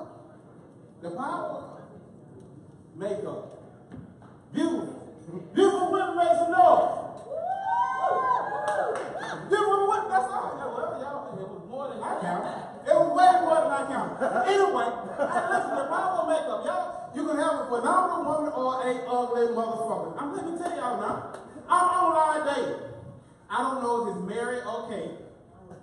Hey, Photoshop. Hey, they had me fucked up. Y'all, I'm talking about I got over to that house. I said, oh, hell no. Yo, she was so ugly, she looked better upside down. I'm serious, y'all. She was so ugly. When her parents went to go get her ultrasound, the doctor said, you are having a ugly motherfucker. Hey, last one. Y'all, she was so ugly, I had to turn the lights on and get the dog to play with her. Yeah. Y'all got another question. Why people with bad breath always have so much to say? Y'all got a homeboy breath so bad, I said, boy, if your breath was a real person, I'd beat the shit out you. Real shit. OMG, there's no reason why we should be having a conversation and I'm feeling too silly because God like talking to the same breath talking to me. That was pissing me off. I said, boy, you better start writing your shit down. Real shit. Real shit, but I'm a friend. Not only I got on social media, you know what? I signed them up for a tour replacement. Then I turned around, took them to the local park store and, hey, I tried to get a stove pool. Hey, I told the local mechanic, I said, you know what? We don't need none of that shit there. Anyway, Scorpio season. Got any Scorpios in the house? My birthday was on the 24th. I'm a Scorpio. The world has too many freaks. We are definitely in here. Yeah. Women, y'all take care of y'all man? Do y'all take care of y'all men? Women, do y'all take care of y'all man? I guess everybody going the other way. We don't ain't on land. Listen. Listen. So I tell baby girl, I said, baby girl, what you gonna give me for my birthday? She said, I don't know, but I know it's gonna go down. I said, well, down? Didn't they go down last night around this other bit? I'm talking about damn near threw my back out. And I was eating booty too. Shit, don't talk that. Like y'all don't eat booty. That's a new thing. They've been changing the number from 69 to 69 and a half. So I said, baby girl, what you gonna get for my birthday? She said, I don't know, it's gonna go down. I said, you know what, don't even worry about it. Do not even worry about it. For her birthday, you know what I told her? I said, for your birthday, baby, I'm gonna take you on a nature trail trip to go see Elephant Man. She had no idea. I'm around my house decorating all type of shit. I even got me some jeans. That was me. Oh, he got the light and shit. I didn't know what the hell he was doing. He was so black. I said, oh shit. Hey, I thought it was Casper over there. Anyway, so hey, I said, baby girl, you know what I'm gonna do? I'm gonna take you on that trip to go see Elephant Man. She has no idea that I was at my house decorating. I went on Amazon, got me some lights, Levi jeans, cut out the props, beat down them motherfuckers, got me 2 elephant ears stuff on the side. Even got that soundtrack from Lion King. I see Kenya by the bee, by the ball. Y'all, she came upstairs, she said, Hollywood, I thought we were going to go on the next trail. I looked at dead in her face. I said, you know what, baby? I don't know about no next trail, but I know it's about to go down in this motherfucker. Oh, hey, big women, where you at? Woo! There you go. It's way more than y'all with that India. Listen, I know because I can hear you big motherfuckers breathing. Y'all, I had one 425 or better. I ain't lying, she had to be 425 or better. She was so big when she stopped walking, her body was still moving. A transformer. Hell, she was so big, she didn't even know when she walked. She was like, the. I said, damn, baby, you making me tired. That's too much meat for me. Listen, y'all gave us 10 minutes, so I'm trying to respect the house. So, but before I get out of here, I'm gonna do a little poetry. Can I do a little poetry for y'all tonight? Yeah. Can I do a little poetry here tonight? Do a little poetry. My nigga. Poetry. Is your pussy still tight? Now I met a perfect stranger last night. The first thing that came to my mind, I wonder if that pussy was still tight. See, some of y'all women don't realize loose walls don't win at all. It ain't no fun if your pussy lips can handle my dick and my balls. Poetry. Maybe y'all need to hear that shit again. Because some of y'all ain't hear y'all. Listen, maybe, hey, poetry. Is your pussy still tight? See, some of y'all women don't realize loose balls does not win at all. It ain't no fun if your pussy lips can handle my dick and my balls. Poetry. But them jeans are fitting so right. Pay a bill or two, damn it, I might. But the first thing that comes to my mind, I wonder if that pussy is still tight. Y'all, I remember I had her going crazy for this bitch. She was so sick. I remember hitting so good from the back, she had to look back at me and say, y'all quit.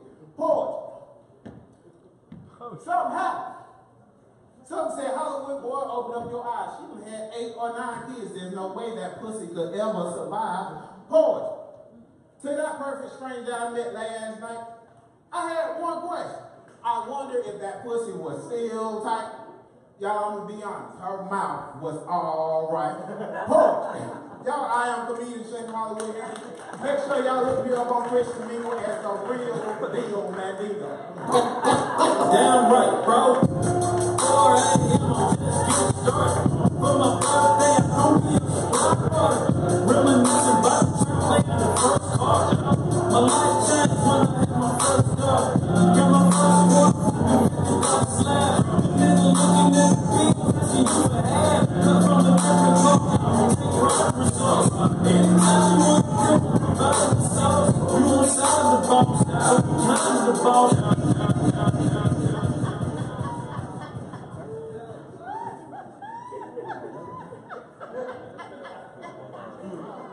What the fuck was you talking about, man?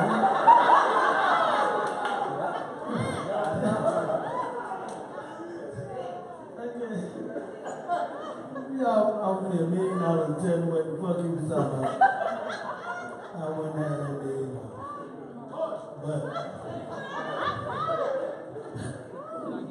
But we have different level of comedians audition tonight. Some of them, he probably ain't been doing the longest. Some of the other comedians. So, you know what I'm saying? Give them a round of applause. Alright. Poetry, there we go.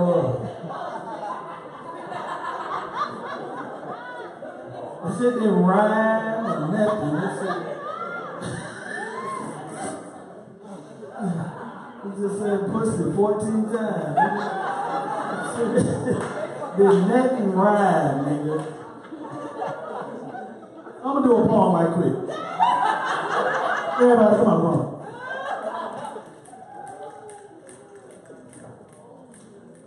I wish you wouldn't have been here tonight. I don't know what you was talking about. I wish you was. Look, your homeboy time. He gonna be alright, man. Cause he didn't show nervousness though. He didn't show nervousness. Let's have the battle. Let's have the battle right there. All right, y'all ready for the next meeting? Y'all ready for the next meeting? Hey man, we really getting down to the end, man. So y'all, come on, man. Just get a little energy to these people like y'all gave to the first ones, okay? All right, next female right to stage is a female. Y'all give it up for Miss Shantez Blackman.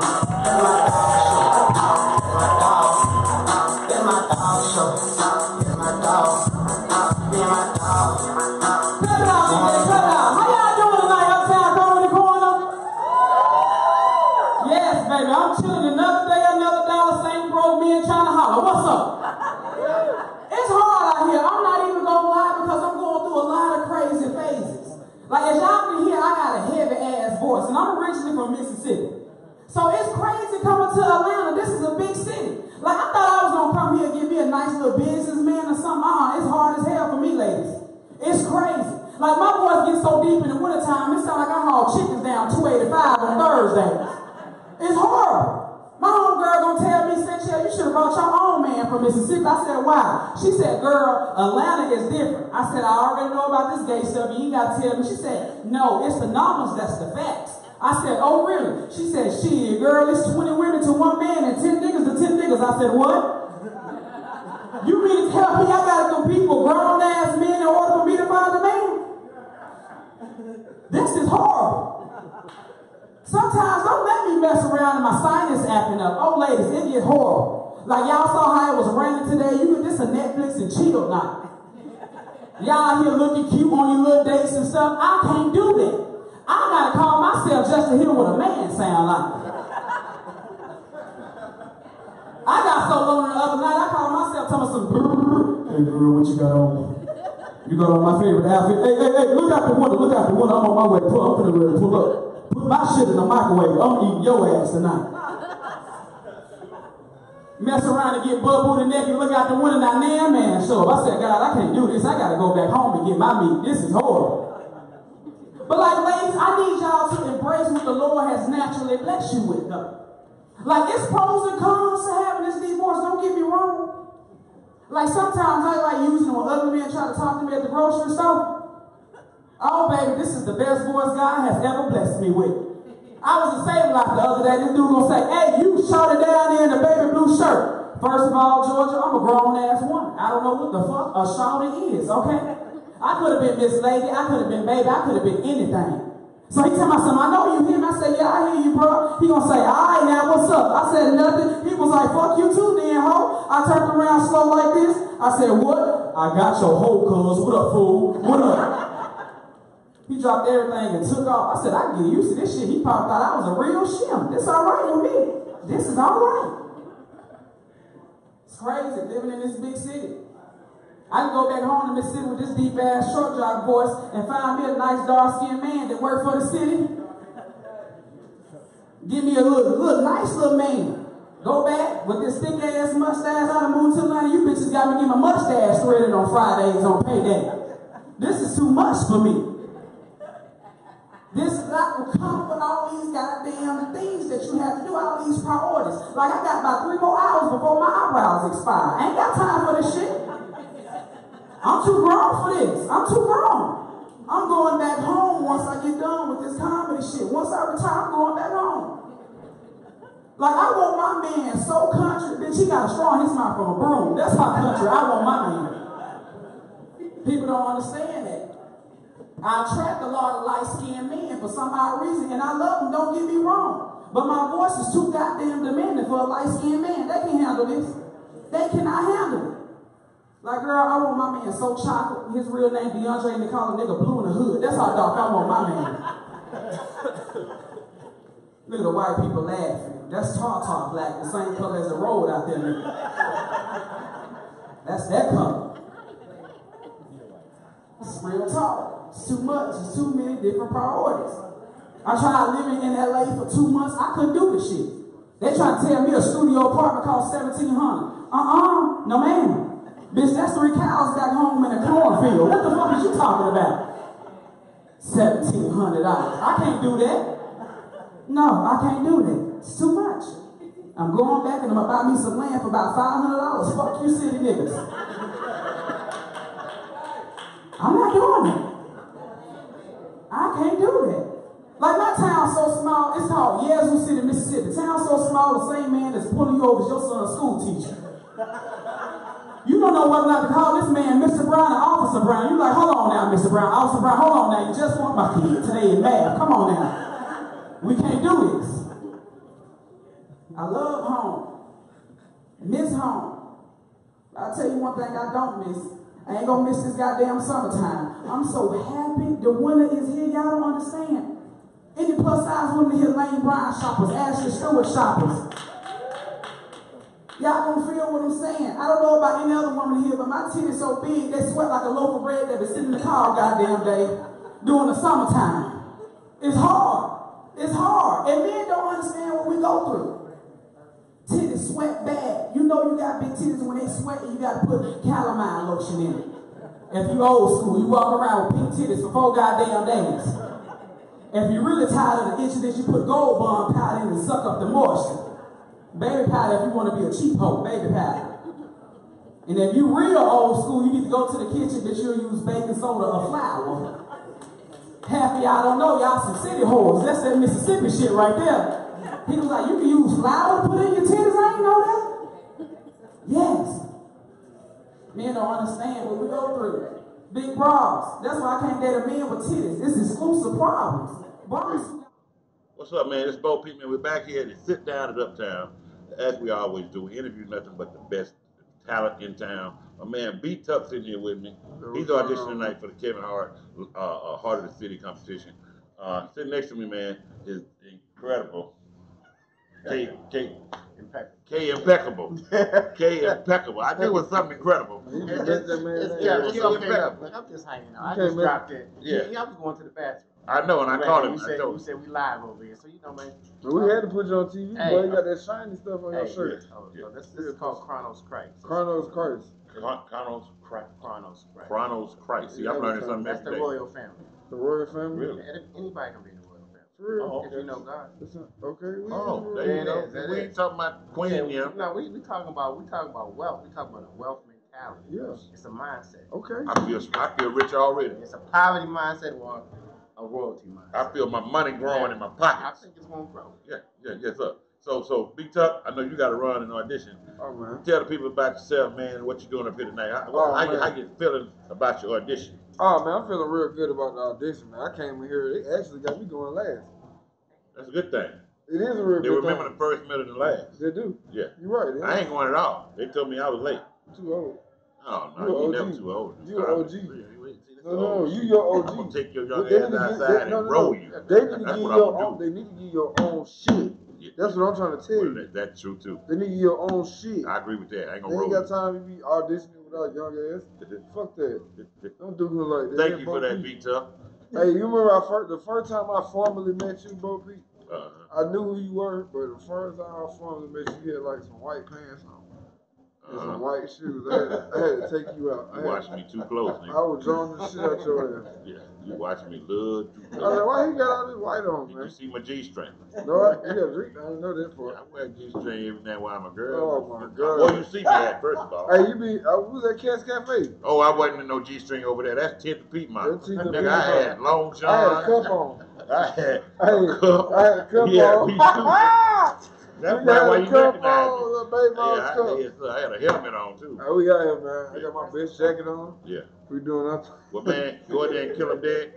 Come back and holler at me when you finish. Let me know how you did. I got you, man. I'm gonna come back, man. We're gonna record some more. I like being on camera. Yeah, you do. You got that camera face. I like being You're on more camera. of a radio face, but where I can still get some pussy.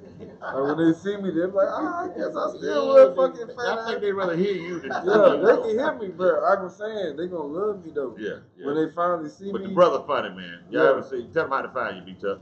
Hey, you find me on Instagram, BTuck22. You can find me on Facebook, comedian Brian Tucker, man.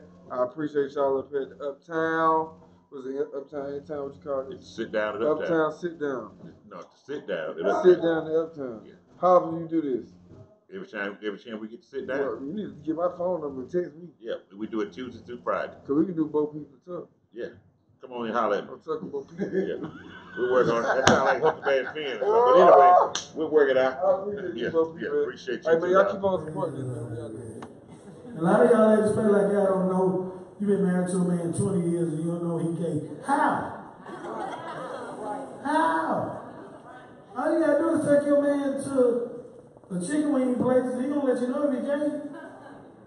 Real niggas supposed to be order hot. You get 10 be hot. You might get that little fruit punch, you know what I'm saying? Fruit punch peach mix, but hot. Your nigga order honey, garlic, parmesan wings. He gay.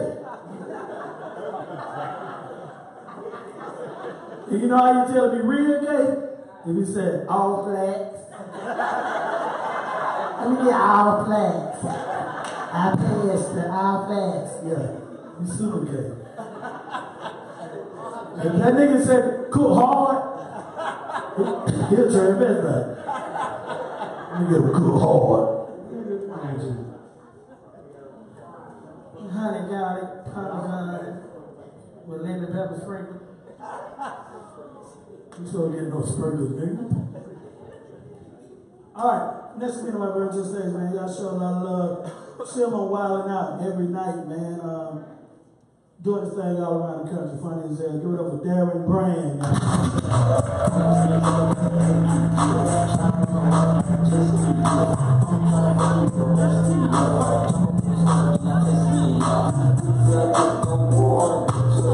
Cut that shit off, man. Niggas got jobs. They got shit to do right after this. Niggas will get the time right now. What time? I gotta lay down. How y'all doing, Atlanta? Atlanta, give me some energy. How y'all doing? Shouts out to all my Wildin' Out fans, people with cable, pay their bills, praise God. I love Atlanta. As soon as I get to the border, my whole tone change. I don't know what it is about this city. As soon as I get here, bro, what the fuck going on, bro? I'll beat your pussy ass nigga. Try me, hoe. Fuck wrong with you, think you still pussy ass nigga. As soon as I get in the car, that was exciting. Like, as soon as I hit 85, bro, my whole tone, like, as soon as I'm in the car, my seat go back. Somehow I get 12s in the trunk. Bitch, I'll beat your weekend, hoe.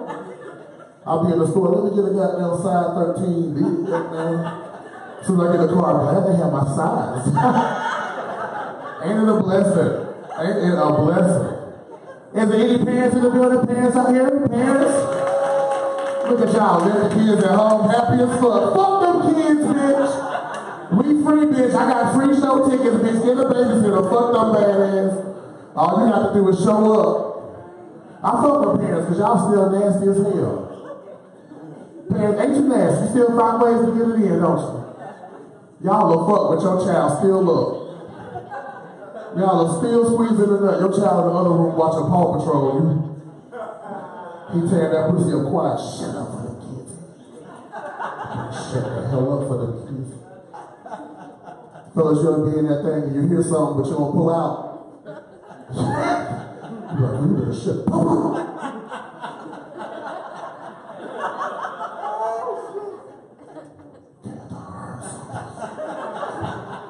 Hey, but fellas, don't if it's something that's too loud, right? The glass broke. Like, you gotta check on it. Like, something really broke in the house. You know, she laughing already. She know. You been that girl. What the fuck? What are y'all doing down there? No, don't come up here. Don't come up here.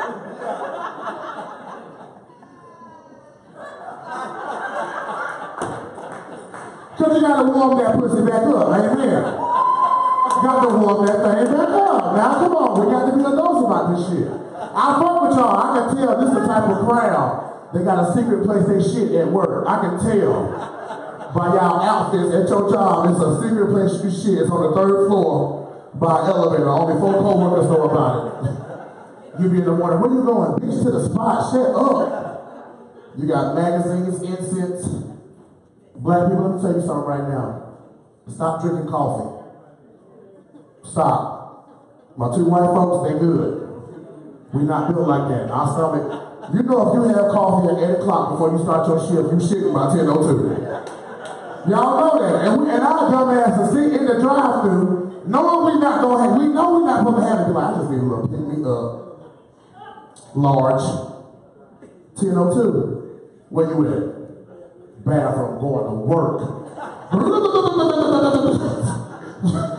You hold on to the seat, you shaking and shit. Oh God.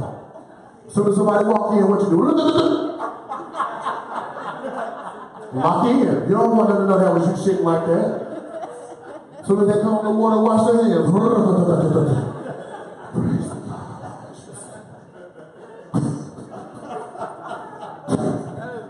Hold on, I don't know about y'all, but y'all grandma got that cushion on her toilet.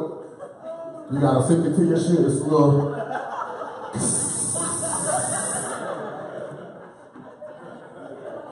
Get so hot, you gotta peel your ass off the seat.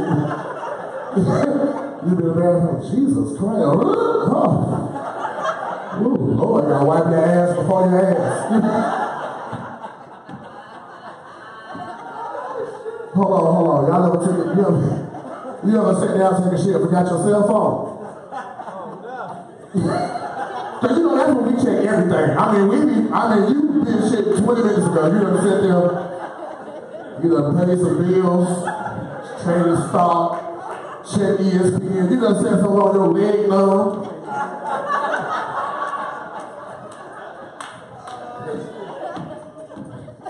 You done sat there with that shit in the toilet for 22 minutes.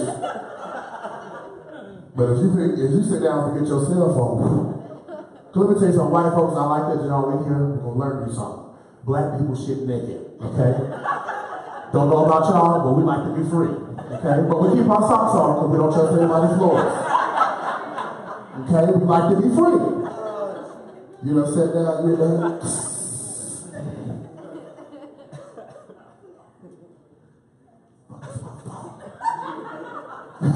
Now, if you're by yourself, what you do?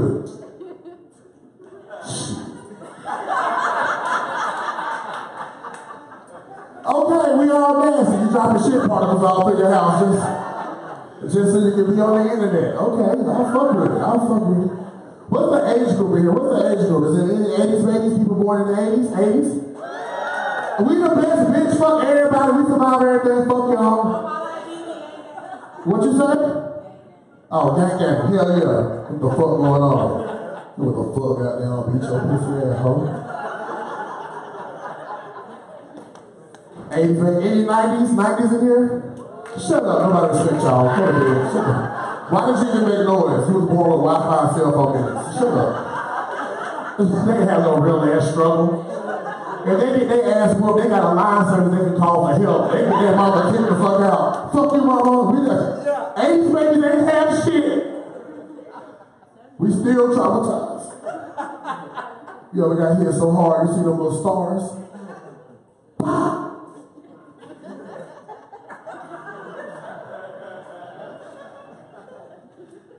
You ever got your ass beat so bad your butt whooping was 2 hours ago? You still in the bed, fucked up, traumatized, sitting in the dark, just rocking.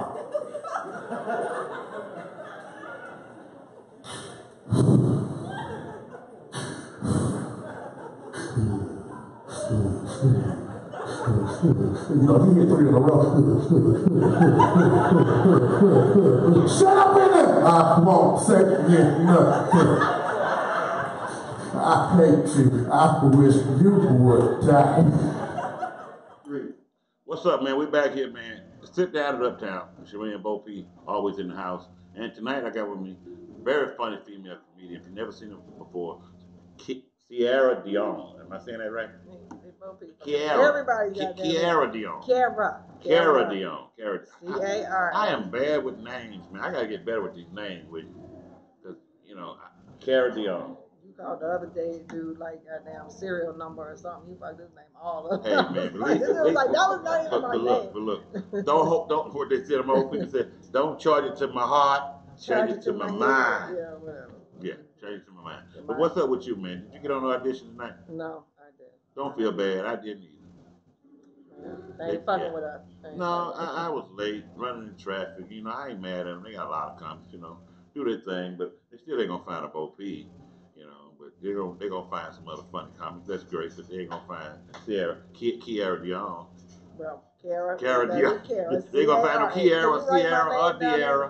They gonna find no Kiara, Sierra, or Diara. I mean, Sierra used to be my actual little name that I gave people at the club, and I really didn't want to fuck with them. I like Sierra, so I can remember the shit. You know what I'm saying? But tell me something. How does it feel to be a white girl in a black world?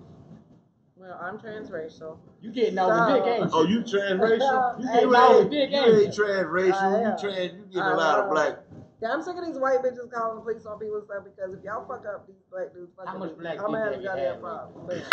Come on now. I gotta Come ask. on now, Terrell. I Come gotta on, ask. Terrell. You Come gotta on. ask, You can't be that hard on how much black dick had you had. I'm just kidding. I'm just You gotta kidding. ask. But you say you transracial? Are you really? Yeah.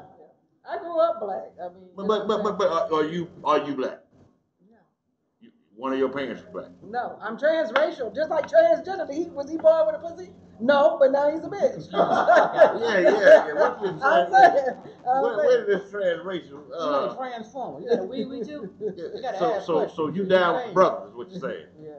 So you have a black man. Brothers, You have a black man. A lot of black men. That's why you call yourself trans. You really have so much black input that you think you have a little black output. I mean, no, I don't want to be black though because I can't handle it. It's too rough for me, you know. You better tell that white guy, girl. We're going through some shit right now. Yeah, it's a lot. It's a lot. Yeah. We're going through a whole lot of shit right now. Stacey Abrams. Did you vote for Stacey Abrams? I did. Okay, I that's voted. good. But you know what? I think it was some straight bullshit because I did this little fucking provisional ballot. I put this shit in the bag. I know there's no way they counted all that shit before the next morning. Because my shit was in that bag at like 5:30. And you telling me that these motherfuckers took all them bags and counted that shit? They fucking lying. They said they lost a lot. They run out of provisional So how many ballots. kids you got by black men? Only two. Just Only two? Terrell D. Marion House, ladies and Pull gentlemen. out games a week, you know. Only two. She I got had only two two. She ain't kids because spreading this them. motherfucker fucked me good. That was the only reason. He didn't have no Okay. education. Well, I He didn't have no can't job. believe it. I can't do this I was like, damn, this motherfucker put me on the wall. I was like, oh, I'm gonna have to do it. He was strong. Hey, at least you true about it. Saying. Yes, Lord. I raised two kids over some good dick. But I don't like that good dick. That good dick will make you do some bullshit. I took out a $25,000 loan for a motherfucker to get some dope and flip it. That's that good dick. Right, it fucked me up. I was like, I don't want this kind of dick in my life. How much cocaine did you use before you gave me money? Oh, man, I don't even do cocaine. Don't tell nobody else that story. I needed to learn that lesson. You ain't getting shit out of me now. You ain't getting shit. Wow. Yeah, because you stuck paying what you owe. If I'd have known you would do it like No, that. you know what I always believed that I was going to get my money back? I don't know who I was going to see this big. He got hit by a train and I had life insurance on him. So I'm going to get my shit back. Hey, won't he do it? Won't he do it? Won't he do it? He run off, but he came back. That shit sound like but it was a I plan. always believed that I was going to get it back. Yeah, because you Hey, hold on. Now let's break this down. Okay, let's break. Y'all, I don't know if people just tuning in. This is the sit down in Uptown, and this young lady that just told me a story that I can't believe. She gave her brother $25,000 to go buy some dope, flip it. Second mortgage on the house. Second mortgage on the house. All the homies want to mess with. And what happened? He lost money. They robbed him. What happened? Yeah, all kind of bullshit. Yeah, he got right. My brother said he did not give you your money back. He said I thought he had been giving it to you. He said 'cause we were killing the game. They were burning the brakes off of a truck in a week. And the tires. Oh my God. Because they just ride something down. Stop a house. In Fort Valley, Georgia. I guess he. So what happened? What happened? Oh yeah, he got robbed one time. One time somebody sold him a big ass brick of fucking bacon, like Ajax. Right. All lumped up. This shit was just. Yeah. It was We didn't know the difference between Ajax. So you knowing all this? No, going they on. had to do it quick. They had to do it quick. You watching your money? You knowing this going on? Oh yeah, it's coming back. The money's so your coming back. boyfriend was stupid because the Ajax has got like blue flakes in it. No, well yeah, but it wasn't Ajax though. It wasn't Ajax. It was just white. something It like was white. But I'm saying he already knew to do it. They just did a quick transaction. Cocaine ain't never been white. Yeah, it's yellow. Crack is yellow. It's like a khaki color. Yeah. I know.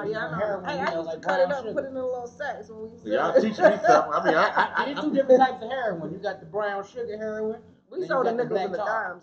Who the fuck selling nickels of cocaine? Crack, fool, crack. Who the fuck selling nickels of crack? West End, they make a living. That shit, boy, they were buying the fuck out of The that. West End, they make a living selling nickels and dimes. Yeah. They don't sell Off a whole kilo, that was pointless. Right. The fuck you gonna nickel up a whole kilo? That's 1,000 grams. So you don't know how many. Look here. So you 0.5 1,000 grams. That shit don't make a goddamn sense. Yes, it If they does. walking back and forth every 10 minutes. Exactly, you said that shit. So you sitting on a whole brick.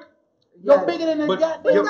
You're the product of your surroundings. Yeah, but it wasn't for no nickels. You're the product of your surroundings. If you ain't got people buying weight, if you got people buying, it's all about the supply and demand. You don't want to give a whole. You don't want to. You don't want to, but if you have on to. a whole kilo and your nickel and diamond. You know how many motherfuckers? It's done every day. No, it's not. No, it's not. I'll tell you how. Some of them are doing it. Look, yeah, some people. Them niggas to buy 8 ball and then they're nickel and diamond.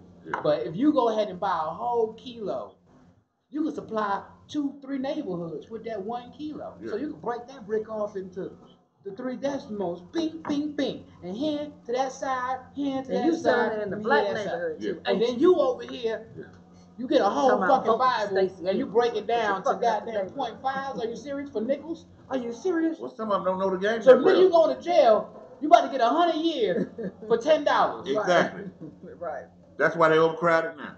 Niggas selling nickel bags of crack and about to get 3 years for every nickel. Yeah. Oh, hell no. So you got 3 years for $15. You gotta be ashamed of yourself. You gotta slap yourself. Because you put yourself back in the bullshit. Stop hanging around black. You need to start hanging around some white people with good math problems. Because that math equation right there was horrible. Yeah. Let me tell you why. But I'm glad you worked through. Yeah, I made it. You still I here? made it. I'm still. You still with him? No. You called. You got 2 kids with it. No, Oh, that's right. He got hit by the train. I never. And you got life insurance on it, so you gonna get your money back. Exactly. Money back. Money back. How you get hit by a train? I don't know. Trying to reach down and grab one of them nickels he dropped. I don't know what the hell. Yeah, he had lost his mind. He had lost his mind. Yeah, I would lose my mind if somebody gave me Did you break up with him before he lost his $25,000. I mind? fucked up the money. That's what happened. She took that big booty away from him. He lost his That's mind. what I was thinking. Show us your That's ass. what I was So thinking. It's not good on camera. Well, you gotta stand up behind Bo P. Put your ass on Bo P's shoulder. Terrell said, I can't tell my wife watching. Show Terrell your ass. I forgot you had the wife. Damn, I hate whenever my male friends get wild. Look, show Terrell your ass. Not me. I'm not going to even look back. Y'all watch. No, it says 100, so you gotta be 100. Look, can I? Yeah. Show Terrell. I'm you gotta stand up on the stage so it'll be in view for the viewers. All right. It don't look good on camera. Yeah, your back. You gotta hold back. Look at that hold back. There you go. You got a nice little rump shaker back there.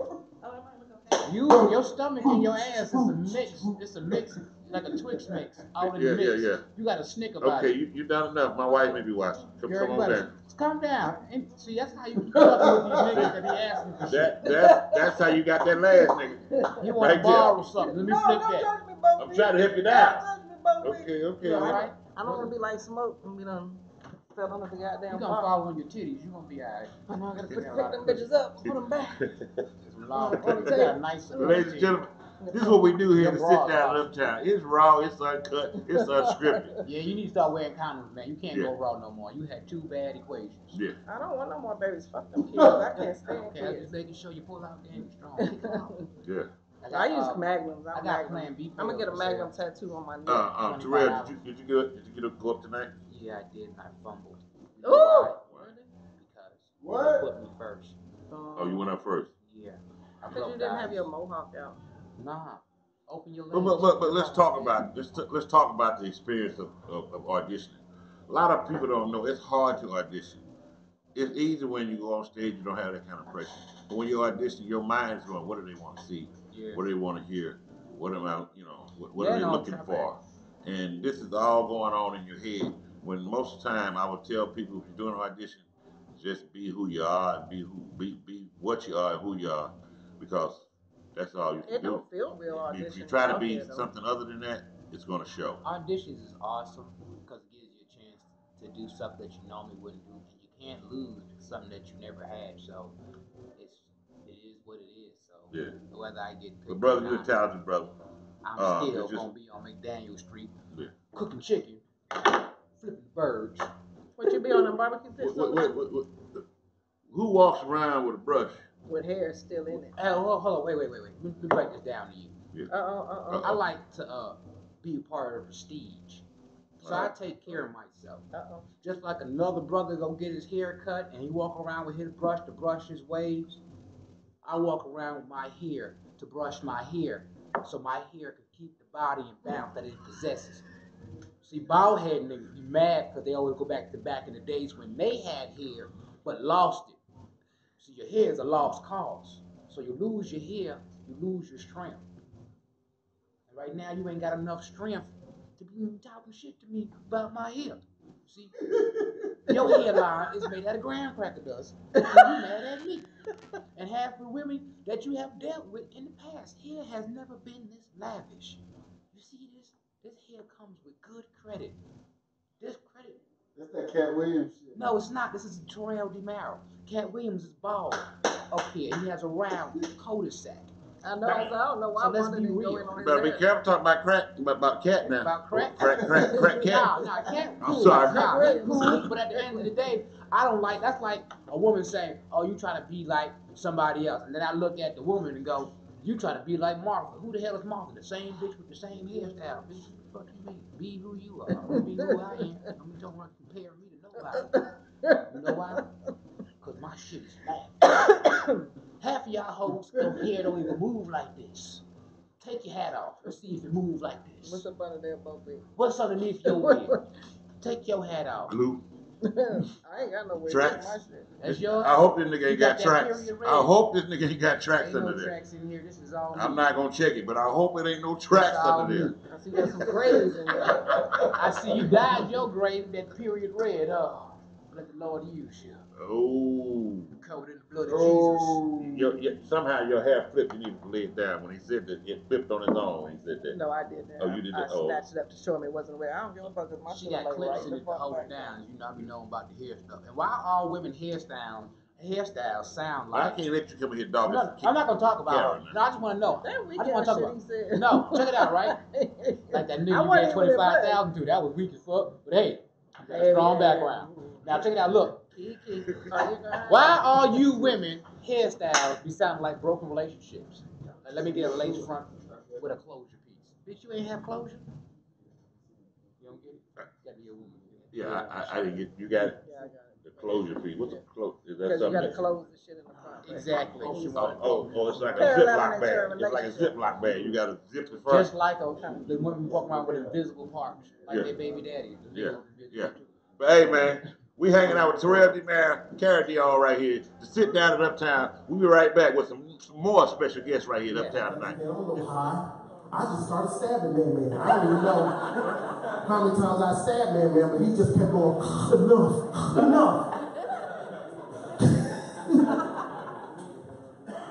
Your body goes through stuff. I'm asking a grown man, I got wife, kids.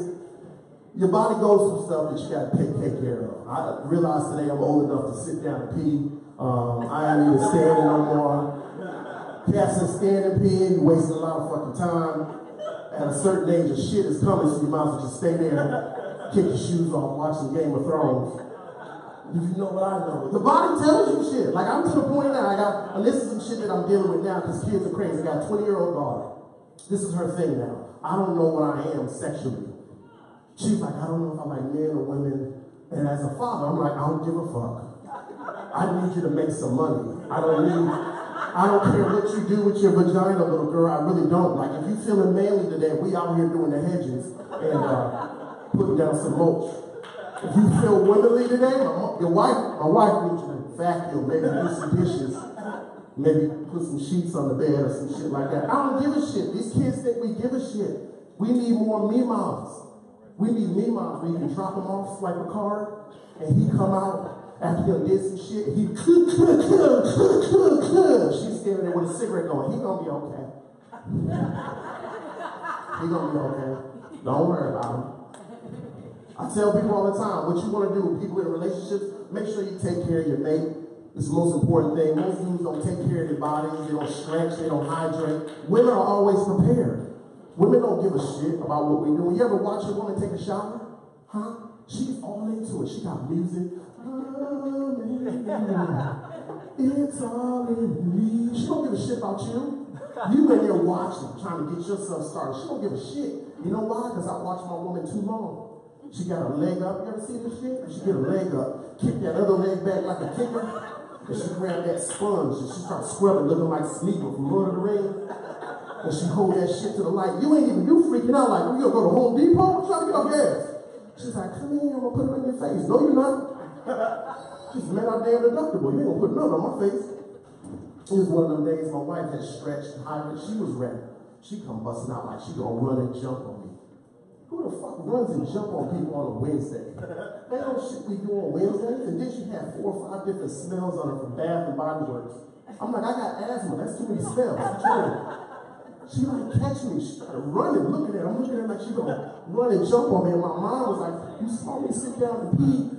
Oh, why would you think I could catch your ass on Wednesday?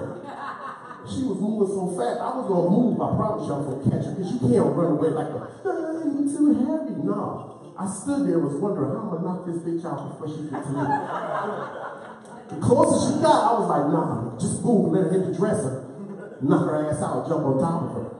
Do your 20 seconds that you always do, just splash in the face with some salt water, because you don't want no problems. You get to the point where you gotta pay attention. Most dudes don't pay attention. Most women are preparing themselves for the transitions in life. Most women, when their bodies change, they do different shit. You see her eating quinoa, drinking light water, alkaline water, shit like that. Everything that's gonna kill you is in a crock pot. She be like, yeah, your meal's over there. You ain't eating none of this? I'm good. It's in the Instant Pot. You be in there like, oh, this shit look good. She be like, eat it all. It's gonna be delicious.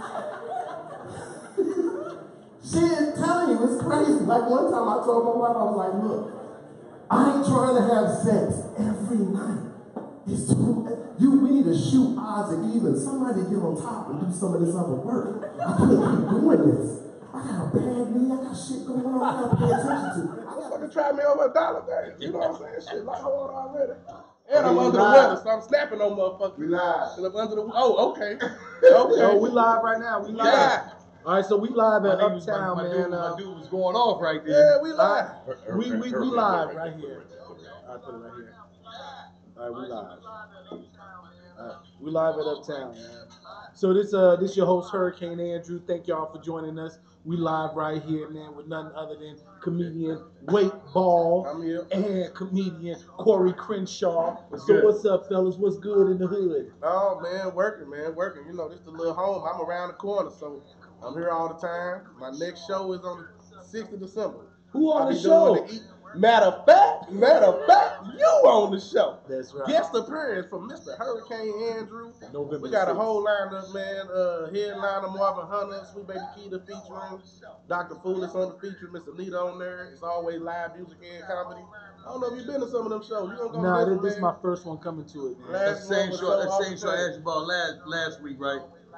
Yeah, damn it, you ain't on it. You ain't out booking it. You was full on that. I don't know about you. Full on now. Send me a video, man. Video. Oh, you don't do video. It's word of mouth now. Well, Corey Crenshaw over here, man. He is a vet, man. I gotta say that. With credits, man. With credits, man. Let's keep it 100. Let's keep it with credits, though. Let's kick down these credits. Because motherfuckers don't know me and ain't seen me in a while. Because y'all youngsters new with this shit. Yeah, just play. Y'all youngsters new with it, but it's okay. All right, well, look. For like everybody out there, man. You know, are we live where people can ask us questions? This is great. So, anybody who have any questions, man, hit us live, man. But we have my man Corey Crenshaw here, man. Tell the people, man, where are you from, man? Who are you, man? See what they don't understand is I was here in Atlanta when the real G's started. You know what I'm saying? I'm one of the real OGs out here with this thing. But I left and went to LA on my writing tip, you know what I mean? Because that's where the real paper at. The paper ain't in these little punk ass shows, these little $200 shows. The paper is in that motherfucker, in that writing shit. You don't even want to be on my show. No, understand what I'm saying. Understand what I'm saying. It ain't about that. What I'm telling you, I'm just trying to tell you. It ain't you. It ain't your punk ass show. I'm talking about period. I'm talking about period. You understand what I'm talking about? I'm telling you from an OG is where that change at. So when you can move like that and put them shows together, that means you putting things together. You can put things together. You start putting them scripts together. You know what I'm saying? And get that real check. Turn this down. Oh, turn my volume. You know what I'm saying? My guy get that real check. You know what I'm saying? When that talent, so that talent's something else. You know what I mean? Anybody can jump on that stage and act a fool and make a nigga giggle gaggle. You know what I'm saying? But I'm talking about anybody. I'm not gonna say anybody can do that. I'm gonna even co-sign. You can learn. You go over there and see what you practice. Look. The way it is now, damn near anybody getting on there. With the internet, With the internet and all that good shit, it ain't. Back in the days, so when we was getting in this thing, you get on that stage and playing no games. What happened to your ass at the 559? Boom! Get your ass off the stage. Make a song on your ass right on the spot though. They would improv a song. Hey, get your black ass off the stage. And you was at the Comedy Theater. You know Debo? Tiny Oh, you know who Debo is? Tiny He Debo done from knocked Friday. the fuck out. Oh, Debo. Okay. The real hey, Debo. Hey, nigga, the open mic, Debo would be sitting in the crowd. No, he ain't sitting on the crowd. He's standing right on the there. side of the Hey, stage. he will come Soon grab as you motherfuckers and start throw your booing ass off the you, stage. He throws you off the stage. I ain't saying like, come get off the stage, nigga. I'm No, talking about grabbing physically you, throwing you remove into the crowd on the stage all across tables and shit. And if he threw your big ass off the stage, man, I know y'all. You know the story is always big in hindsight. You know, nigga call this this is always real this shit. damn big. No, this real shit. I'm just saying, gravity is still Any gravity. I don't give a comedians fuck out if it's Debo or there. not. He's not gonna throw me across no stage because it's Listen, any comedian out there that was in Atlanta, Georgia in the early 90s who came to the open mic show that Bruce used to host, if Tiny was there and you got booed, what the hell did he do? Debo came and grabbed your ass and threw you off the stage. On the floor, bro. He Debo like it was some real disrespectful Friday type shit. Now, he can't do that to these youngsters this time.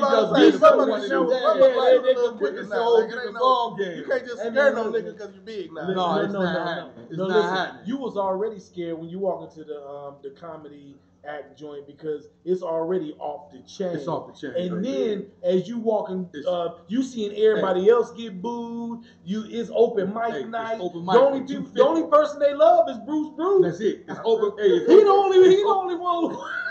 Hey, it's open mic with 300 in there. Strippers and hoes and it's a mess. You remember when Doodoo Brown used to come through the comedy act? I know he out the chain. Man, he used to have that thing we used to do with Snoop Dogg. Rolling down the street, smoking and sipping on jet. Man, hey. Laid back. Hey. Then that nigga would hit what was Doodoo's favorite shit? Nigga. Oh, man. Standing over the room. Hey, man, he had real a whole talk. Group of material back then. He didn't even do none of that shit. He don't even do that shit no more.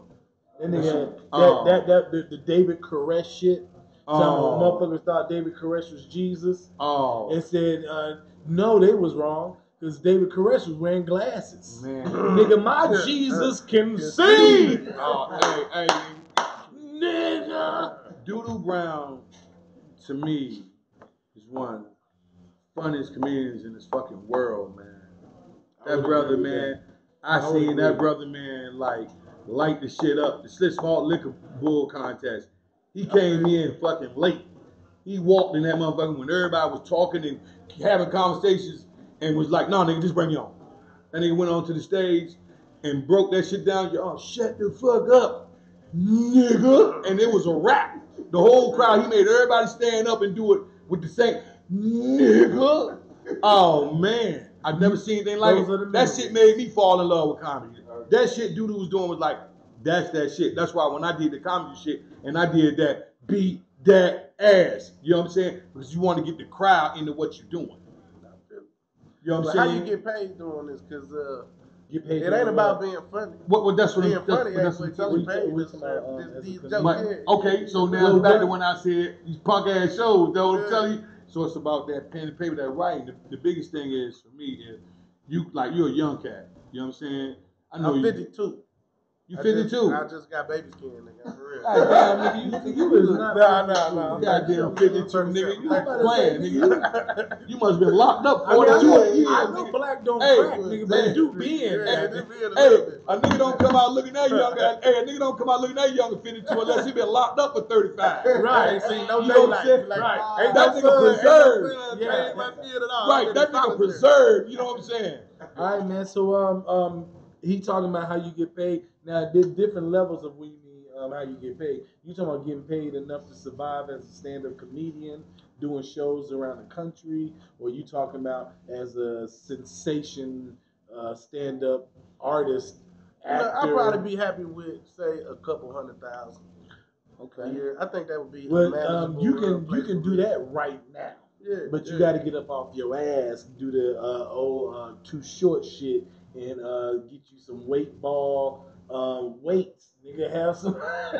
You got whatever's in your joke, you got something that sells. Sell that shit off. And then, I mean, I can see people, man, flip $100,000 a year off of something that costs $1. That's what I be looking for. Yeah. I'm talking about the small stuff. You know what I'm saying? So anything. I keep a wristband now. Hey, well, I'm saying, look, the biggest I'm saying thing, buy it for 20, 10 cents. I buy 1,000 something. Sell them for $2. If you really want to know, the biggest thing is you have to separate yourself. Once you separate yourself, then you can go. You know what I mean? If you're doing the same shit that the last 18 motherfuckers did, the last 1,800 niggas in there, I got you there. you know what I'm saying? Because I see that you booking your own shows, so you create work for yourself instead of having to ask somebody. Because I know how that is. Hell yeah. You know what I'm saying? So I get it, but separate yourself. You know what I mean? If you got an idea, I don't even give a fuck if don't nobody else. Don't let someone else's limitations be your limitation. You understand what I'm saying? Because when I was here, separate myself. Because when I was here a long time ago, I wanted to do sitcoms and write sitcoms way back in the days, but I had cats telling me, "No, man, you worry about the wrong shit. When you get on the stage, get your stand up funny. But I didn't understand the paper, and boy, I tell you, the paper is in the pen. That's right. You know what I'm saying? So when you can create that and separate yourself from everybody else, man, the sky's the limit, man. People don't know, but behind the scenes, there's more money than in front of the scenes. It's crazy.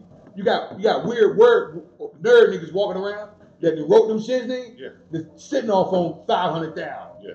Getting 600,000 show, 100,000 per episode to help write. He ain't writing the whole shit. He helped write. Yeah. You know what I mean? So that's my advice to you. You know what I'm saying? Like, that's what I want to do. Sean Larkin picked his life up, left his life in Atlanta, sold his house, his apartment, whatever it was, his house, and moved to L.A. to write. And now he's writing on Sydney Entertainment Show. Oh, he is? Yeah, he is. And he wrote his first lead write episode last week. He was the lead writer on that episode. See what I'm saying? Writing, you can make money. You can make money and not gonna make money. You can make money in this business other than just doing stand-up. You know what's crazy? You know what's crazy? Me and Sean Larkins, Matt Boosie, the Keys, we all sitting at the house talking about writing scripts and film. We started to write the first shit barbershop. Yeah. Oh, we was right there writing that shit because we was like, damn, such and such is a barber. Man, funny shit happened there. We get to writing on that shit. Didn't capitalize on it because we let other people's limitations be our limitations. Right. And we turn around, look up, boom, nigga wrote me, I'm sick. Sick to the motherfucker. I got a sitcom right now that I wrote about 12 years ago. I'm ready to shoot that motherfucking pilot right here. I'm gonna grab this nigga. I got about 4 more old school niggas, and I'm gonna grab 1 young nigga. And we're gonna shoot that motherfucker. And we're gonna put it in the can. That's right. Because I understand the game now. That's right. So sometimes you gotta watch where you treat some people because you don't know who is who. Like my man said one night, who was in the comedy room. He was like, Lavelle Crawford. He said, who was sitting in the green room, the comedy room. The vets was talking shit to one of the young boys. He said, hey man, you don't even know. That motherfucker might go out here one night, be on stage, and tell one joke, and somebody see him and like him, and put that motherfucker on, he fly. Now you sitting back, wouldn't even hit that nigga up with that little bullshit. Now he's sitting there looking at you like, nigga, get the fuck out of here. Yeah. Embrace. That's why what he do, I respect. I came back out here, he fucks with the young comics. Man, it's good, man. Let me show you I can help you. Because he ain't doing it because the reason I respect him is he's not doing it for something. He's doing it because that's him. So if you want to reach back to him, then that's just a blessing, man. You know what I'm saying? So these little, when I was telling you that, like these shows, these little like $200-300 shows put on like that, man, it's all, you never know who you give an opportunity to do something. It's on them to go up that motherfucker and do well. That's right. If that nigga don't go do well, then fuck it. Nigga, it's on him. And this is one of the best hustle games in the business right here. Feel me? Yeah. I'm just keeping 100 with you. Like you tell me, nigga, you got to take, nigga. I'm like, nigga, I'm 51, almost 50 years old. Let me finish though what I'm saying though, youngster. I got you. Let me finish what I'm saying, youngster. I can say that. You know what I mean? Setting up in Uptown. You know what I'm saying? Because I'm really almost 50, so I can say that. You're probably young enough to be my son. Nah, man. How old are you? I'm 37. Having a baby young like enough to me be my would've son, killed you, nigga. man. You 37. You 37. You 37. You 37. It would have You worked as 37. much. Hold on. You 37. You 37. Everybody, Everybody couldn't have had me. Well, here's the thing though. I ain't got no pussy for you to come out of. You would have came out hurt. You want to hurt me? He gonna spread a wound. My daddy ball sack had Ebola. He had elephantitis on his ball sack. I'm telling you, my daddy's ball had elephantitis. They big. He always had to wear that little Scottish kilt shit. He never could wear pants. I'm telling you, man. I came from a long. We the new Byron Allen right here. We the new Byron Allen. This is the way we gonna do it. Man, look, man. Well, Corey, all that shit sound good, man, that you talking, man. But you know, you talking about putting your movie together and putting the old school niggas to put Bo down. You ain't say shit about me. I've been told you. No, this nigga ain't say shit about me. But I've been told you though. Been told you we go because and the reason we all in it together. And the reason I'm gonna grab old niggas because I'm not that much older than you. Yeah. No, we all I couldn't be your dad. I couldn't be your dad. I could be your dad. Hey, I almost could I have could be your Hey, dad. I could be your stepdad. I almost really could be your daddy because when I was 15, I had 2 kids. That's a new show. I can't be your daddy. I can't be your daddy. But I can be your pappy. We would have been in high school together. Right. And my son coming into the night. I want to spit a premise of the movie. I got, you know what I'm talking about, but I don't want to spit the premise. No, don't do that. Come on, man. Unless you got it copyright. You already know. That's why I ain't gonna spit it. There you go. But I got a joint too for my niggas, man. Like, I'm gonna fuck with niggas, man. Why I know can come in and mostly improv a lot, and we just gonna have fucking fun. And we gonna put this shit in the can. You gonna green light some niggas. Let them man. You gonna put them in a situation. I just bought two 4K cameras. What people don't understand, when you're writing for comics, sometimes you write a situation and you put them in it. That's right. And you let them green light. That's right. What they call green light. Green light. Go. And you let them go. And you may do that 5 or 6 times. And okay, we're gonna keep that. You know, Right. or let's sometimes nigga, you'll write something. one take. If they go too crazy, then you come back and say, okay, I gotta write something. You stupid motherfucker. Right. Like when we did I did the movie Pay the Price, which was the same movie as Drumline. Okay. They stole that. You gonna have to start writing your shit the year before. Not the year. No, not me. No, hold on. You're right. But see, you talk. But you talk. You I ain't write that though. But I ain't write that though. That was Daryl Lasser. But I'm just saying. I was just in the motherfucker. I was just in the writing your motherfucker. shit the year before. Hey, look it up. Pay the Price. Look at Pay the Price, the movie. I was just in the motherfucker. Daryl Lasser wrote it. It was me, Jamario, Shorty. Who else? Darren Perkins. So they took y'all little short film. Yeah, Jonathan Brown was in it.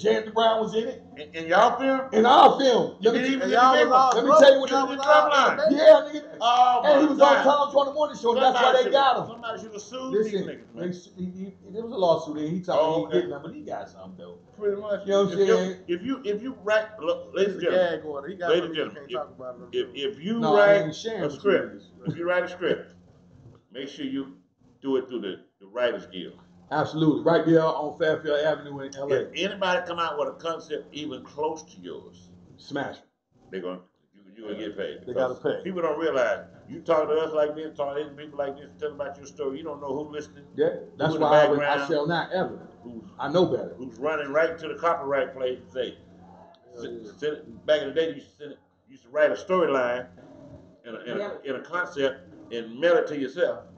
And that's your trademark. That's your copyright. Copyright. Poor man's copyright. Poor man copyright. Yeah. You know, but life is good, man. So right now, so right now I'm back in Atlanta because of all the situations that's here. That's the only reason why I'm back out here from California, because the situations here where it's people shooting movies, people doing things. You know what I mean? Right. So that's why I came back. How long were back. you in LA? I was out there, man. I was in LA for 5, but I was in Northern California for 15. Okay. You know, so when I got me a couple of Asian your movie like mine. Yeah. I moved to Oakland first. See? I was in Oakland from 89 to 94. Right. So I moved to LA 94 to 2005. I moved to Mississippi 2005, back to my home state. I bet you was the funniest nigga there. I was trying to be till the hurricane hit. It's true shit. No. When the hurricane hit, they're not there. Man, I was living good. I was living good in Buffalo. They had 26 casinos in 11-mile radius, and I was opening up in each one of them every other night of the week. So I wouldn't have to go on the road. I get up in the morning, walk my dog to the beach, hang out, walking, playing, fucking messing around, go work at night, 7 o'clock, go to work, get off at 9. I got the rest of the night to hang out at the casino, wake the next morning, do the same thing. Hurricane hit, blew that away. 6 months. I moved there. 6 months later, hurricane hit. I had to move to Atlanta. You ain't got no GoFundMe out there? Ain't no that GoFundMe? was before GoFundMe. Okay, that was go get it then. We're gonna start a new GoFundMe. To go get it, bud. It wasn't GoFundMe. It was go get it. So I moved to Atlanta and run into a pyramid scheme nigga like Hurricane. Took all my money. Hurricane. We gotta talk about the pyramid. Hurricane had to sell a toilet paper to motherfucker. It was working. The money, it was working. So until black people ruin a good dream. To put your money in and get your money at the bottom. Yes. No. What we did was called a gifting program. Yeah, that's what I'm talking about. See, now listen. Pyramid shit? Yeah, it's a He hooked me on it. Let me tell you, dog. This right here, yes, the shit works. This is some shit that Asian people do. Yeah. Other culture, cultures. Until you get black people involved, that's when the shit grand opening. Everybody else do the grand closing. Right. Everybody else do the way they're supposed to. Black folks. See, and this is how the shit works. Yeah. Okay. I will gift you $100. Okay. I give you $100. I've heard them before. Then you give it to somebody else. Yeah. Then they give it to somebody else. And then eventually you get up a step, and then you start getting more hundreds of dollars from lots of random people. No, people keep putting in, and then you move up. Okay, this is how other cultures might do it. They could do it where it could be 20 family members. Each one of the people in the family are the ones who they do it with. So when they do the money and they give it to one person, they give it to that person, next person, and they keep rolling it. They know that Aunt Susie ain't fixing to break the chain, and now she ain't gonna send no money out. Do you understand what I'm saying? But Negroes, oh Lord, they will. But it is a pyramid, right? Not really. No. It's a pyramid, right? But it's more of an enclosed pyramid. It's a private pyramid. It's a private pyramid. It's not a pyramid if you do it by y'all sound like them niggas be like, come on, just play a little three-card Molly, nigga. No, you know everybody's a winner. Come on, that ain't how it ain't Molly. It ain't three-card Molly. That ain't how it works. I'm telling you, man. But if you stick to the plan, everybody grows. Everybody. That's all it's about. It's like going to a bank, but the interest is quicker. And you get the money. Everybody grows. Right. So actually, this is more how it would work in the Asian community. Each one of us, there's 20 of us, we're 20 Asians, right? Each one of us would put $100 into Corey's hand. So Corey now has $2,000, right? So then Corey takes that $2,000 and then next month he gives it to Bo. And then Bo gives it to you. And then, but at the same time, they still put in $100 that next month, and then somebody else gets that money. So they have multiple streams of money. It's like money that's going through, but this person got it this time. This person gonna have it next time. This person, and then eventually you're gonna be the one who gets it because there's only 20 of us. So eventually you're gonna get it. But by the time I get it, and I paid $100 20 times. You worry about what the next man thinks. No, but what I'm saying is, problem with black folks. But see, you worry this about what what I'm the saying. next man pocket is doing, not When worry you about what put your in that pocket. $100 each month out of 20 people, if I could do the math right, if we did one the first time, then the next time you had 2 people going on, then the next time it'd be 4 people going on, then the next time it'd be like 6 or 8 people going on. Eventually, it would get to the point. Look, I believe. Hey, look. I'm telling you, I believe. I'm just telling you, I believe. Asian people, but that shit making niggas go. Listen, man. Listen. But I get what you're saying, though. When you do it with people who are close to you, right? And people that you trust. Man, these people buy homes like this. These people buy, cars, cash money, buy everything, cash money. Basically, it sounds like what people are doing is waging collateral, so that in the end you got a big enough pot to leverage. Well, you got to think about what you started out y'all with. niggas breaking it down. You think about what you started out with. If you think about what you started out and what you can end with, basically it's a family savings plan. Yeah. So, all the money. Let me ask you this one question: do you put $100? Everybody money. I'm saying, but let me ask you this one question: do you put $100 in every month? No. Another $100? It depends on or do you put in $100 Okay, the one broke ass gotta niggas. start like that. Broke ass niggas would go, okay, I'm gonna do $100 thing. But I mean, normally how it probably would start out would they'll probably all do $25. Yeah. Everybody grow together. Then they'll come back and be like, okay, this time whoever can afford to put in $50, put in $50, and then this time the pot goes to this person. Right. Who you had the pot last time. Right. So now the pot goes to Bo, Right. and instead of us putting in $25, we're all putting in another $50 this Growing. time. It's growing. And then now you got Bo who just got blessed with the money, and now you got two more people who Bo got got to blessed with send the it money. out though. Right. Bo got to do his thing, take what they give me, keep that, and send the rest out. A lot of black folks don't do that. They get about that $500 bill, they keep that shit. Don't do the rest. They don't do the They right don't want to thing. do the 1,200. The They next don't wanna level do is the right 1,200. The next thing got to put it back in and to double it. Keep I'm going. gonna hey man, we got all kind of comedians in the building. We got to call that man. It's slow money. Come on, man. We got another comedian extraordinaire in the building. We got to make sure that we introduce all these comedians coming through the door this evening. And you are getting paid top dollar. All right. We got. What's up there, brother Nard? Brother Nard hosting. Pretty good. Drew, how you doing, man? Hey, man.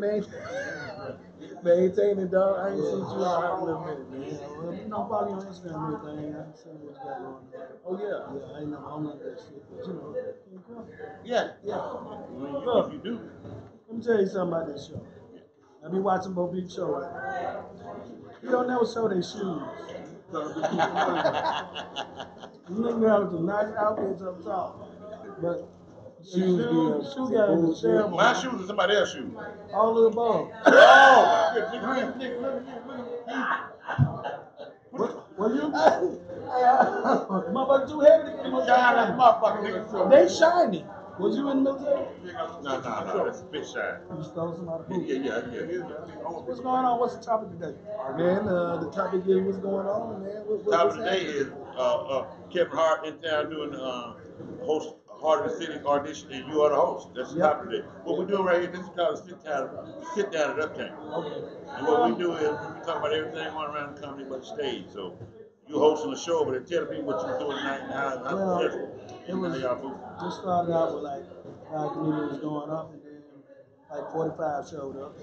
You know the way 45? Yeah. How many was supposed to be here? 5. So like 45 comedians showed up. I started seeing comedians walking out of coffins and shit I ain't seen in the last 30 years. You know what I mean? You know how I do. Right. But we had some good talent in there and everything, man. So hopefully somebody make it to the LOL network. You know, Kevin Hart. We're paying good money for the privilege. Okay. You know what I'm saying? You get yours yet? Nah, I ain't get mine yet. That's why I chose the host. Coming. That's why I'll be on the stage. I'll be on the camera 47 times instead of 1. Well, 47 comedians tonight? Yeah. God damn. So, what time they started to do 47? Damn. So, you must have been bringing them straight up. Hey, man, so tell the people, man, what's it like doing a show like that when you got like 30, 40 comedians trying to get on the stage, man? You being a host, making sure that, you know. Well, the main problem is with that, you got to love all the comedians. But when you have auditions, a lot of comedians think that they'll follow along in the game because you know, coming in a year, and you might be ready to go up against the comedians been doing it 20 years and trying to audition for the same gig. You know what I mean? Every now and then they might work out like that, but majority of the time, the seasoned comedian, because he's been on stage so many times in so many different venues and sports bars and 12-year-old children parties and stuff, all that stuff gives you the tools to be able to handle it. Yeah, you know what I mean? So, you know, a lot of the comedians that's been in a while, that's been really working, going out every night, in clubs every night, you know, they kind of rise to the top of auditions like this. Any vets been on tonight?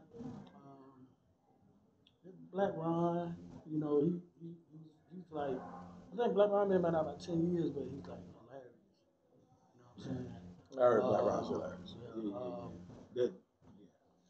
And majority of them 6 years, stuff like that, came out. You know what I mean? But that's what they're really looking for, new comedians. So they somewhere else. Because you never know. You never know when you have that set. Because it's the luck of the draw. You might do it number one. So when I was doing comedy, I used to get number one or number 50. First or last, every time I did it. You mean like the first comedian on the show period? Yeah. I know. I think I was I was in the middle. See, I was like that first 2, 3 in the morning. Yeah, I was behind Gerard. First or last hard. I mean, because you the first one to set the tone. That first, you last. the last one, and everybody tired. That first is a beast. They recycle the audience and stuff for the That's right. show. So, but I had good sense because I had a will not to fail that I had already established in myself. Because you know how hard it was to do comedy back in the day. Like 5, 6 comedians in a car. I flew, but it was 5, 6 comedians driving out there. I did hear. It was 5, 6 comedians in a room. And they paid us $150. Yeah. And people had to. And we cashed our checks at the check catch place. Yeah. Thanks to Bo P Sho, Underwood, comedians like that had been in the game. That increase. They stood up. You know what I mean? They actually paid us enough to live off of while we were out there. Right. I mean, that's what a lot of cats don't understand, man. Like, even right now, me personally, man, I rather book shows with comedians. I hate promoters.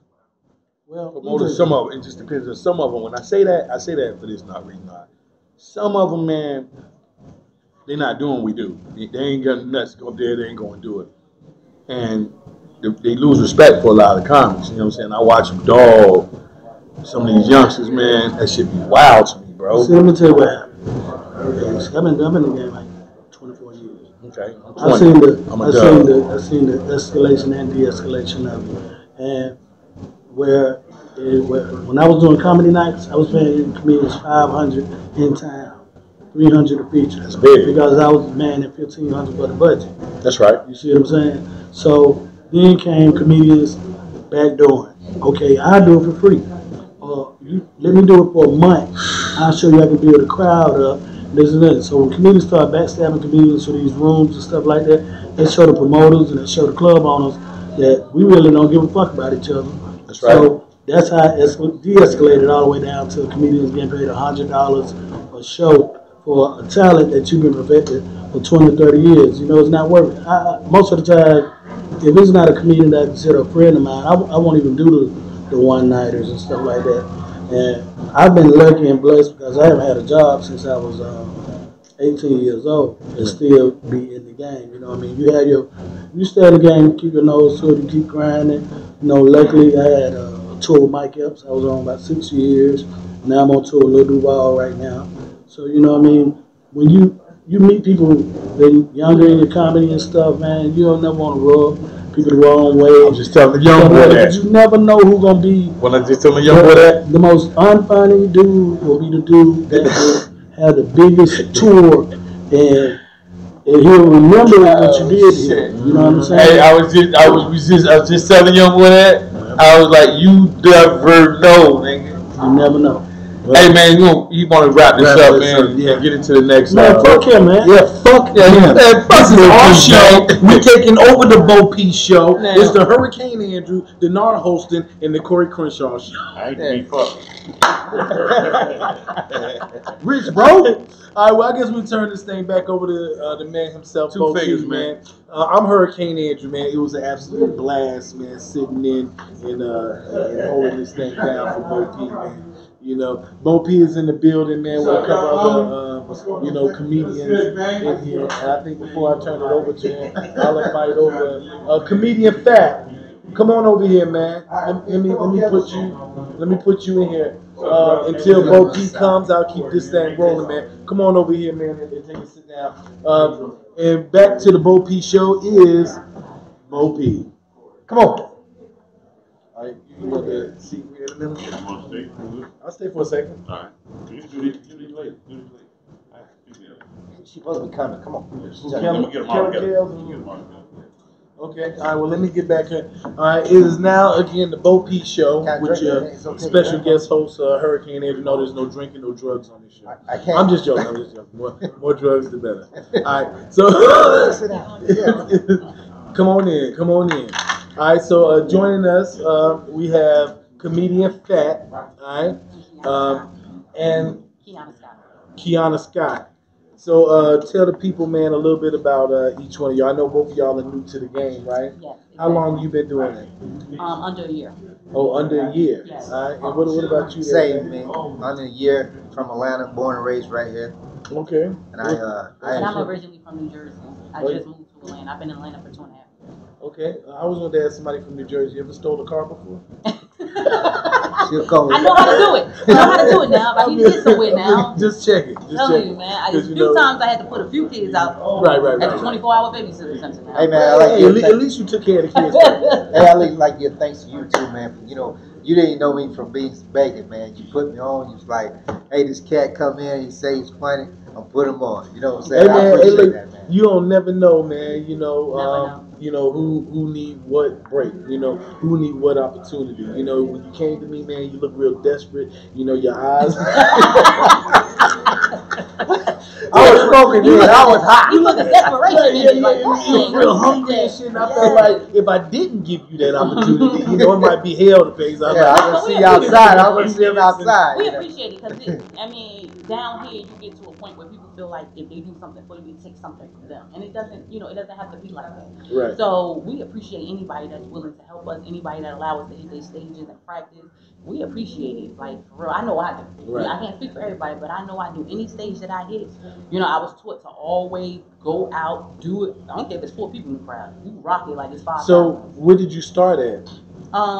The first stage I hit, I have to be honest, 100% Atlanta Comedy Theater is where most of, which is in Gwinnett County. Okay. Which is where most of my Gary big breaks, spot. which is most of my big breaks came from. I have to be honest. Hey, I mean, you've been in the game for a year, so I mean, you definitely got to start somewhere, and that's a good place to start. So I mean, ain't nothing wrong with that. And a lot of people, you know, because at first I was scared, because you know, I'm dealing with people that's already out there, Rodney Perry, Shima Franklin. Well, see, we as the Rodney Perrys and the Shima Franklins and all of these people who've been doing comedy for a long time, we typically are not the type of people who are not trying to see you do better. Exactly. You know, we want to help. We want to extend, because we have no idea how good you could possibly do. Exactly. You know, you could Fat could be the next one, man. You know, he don't look like it, right? Exactly.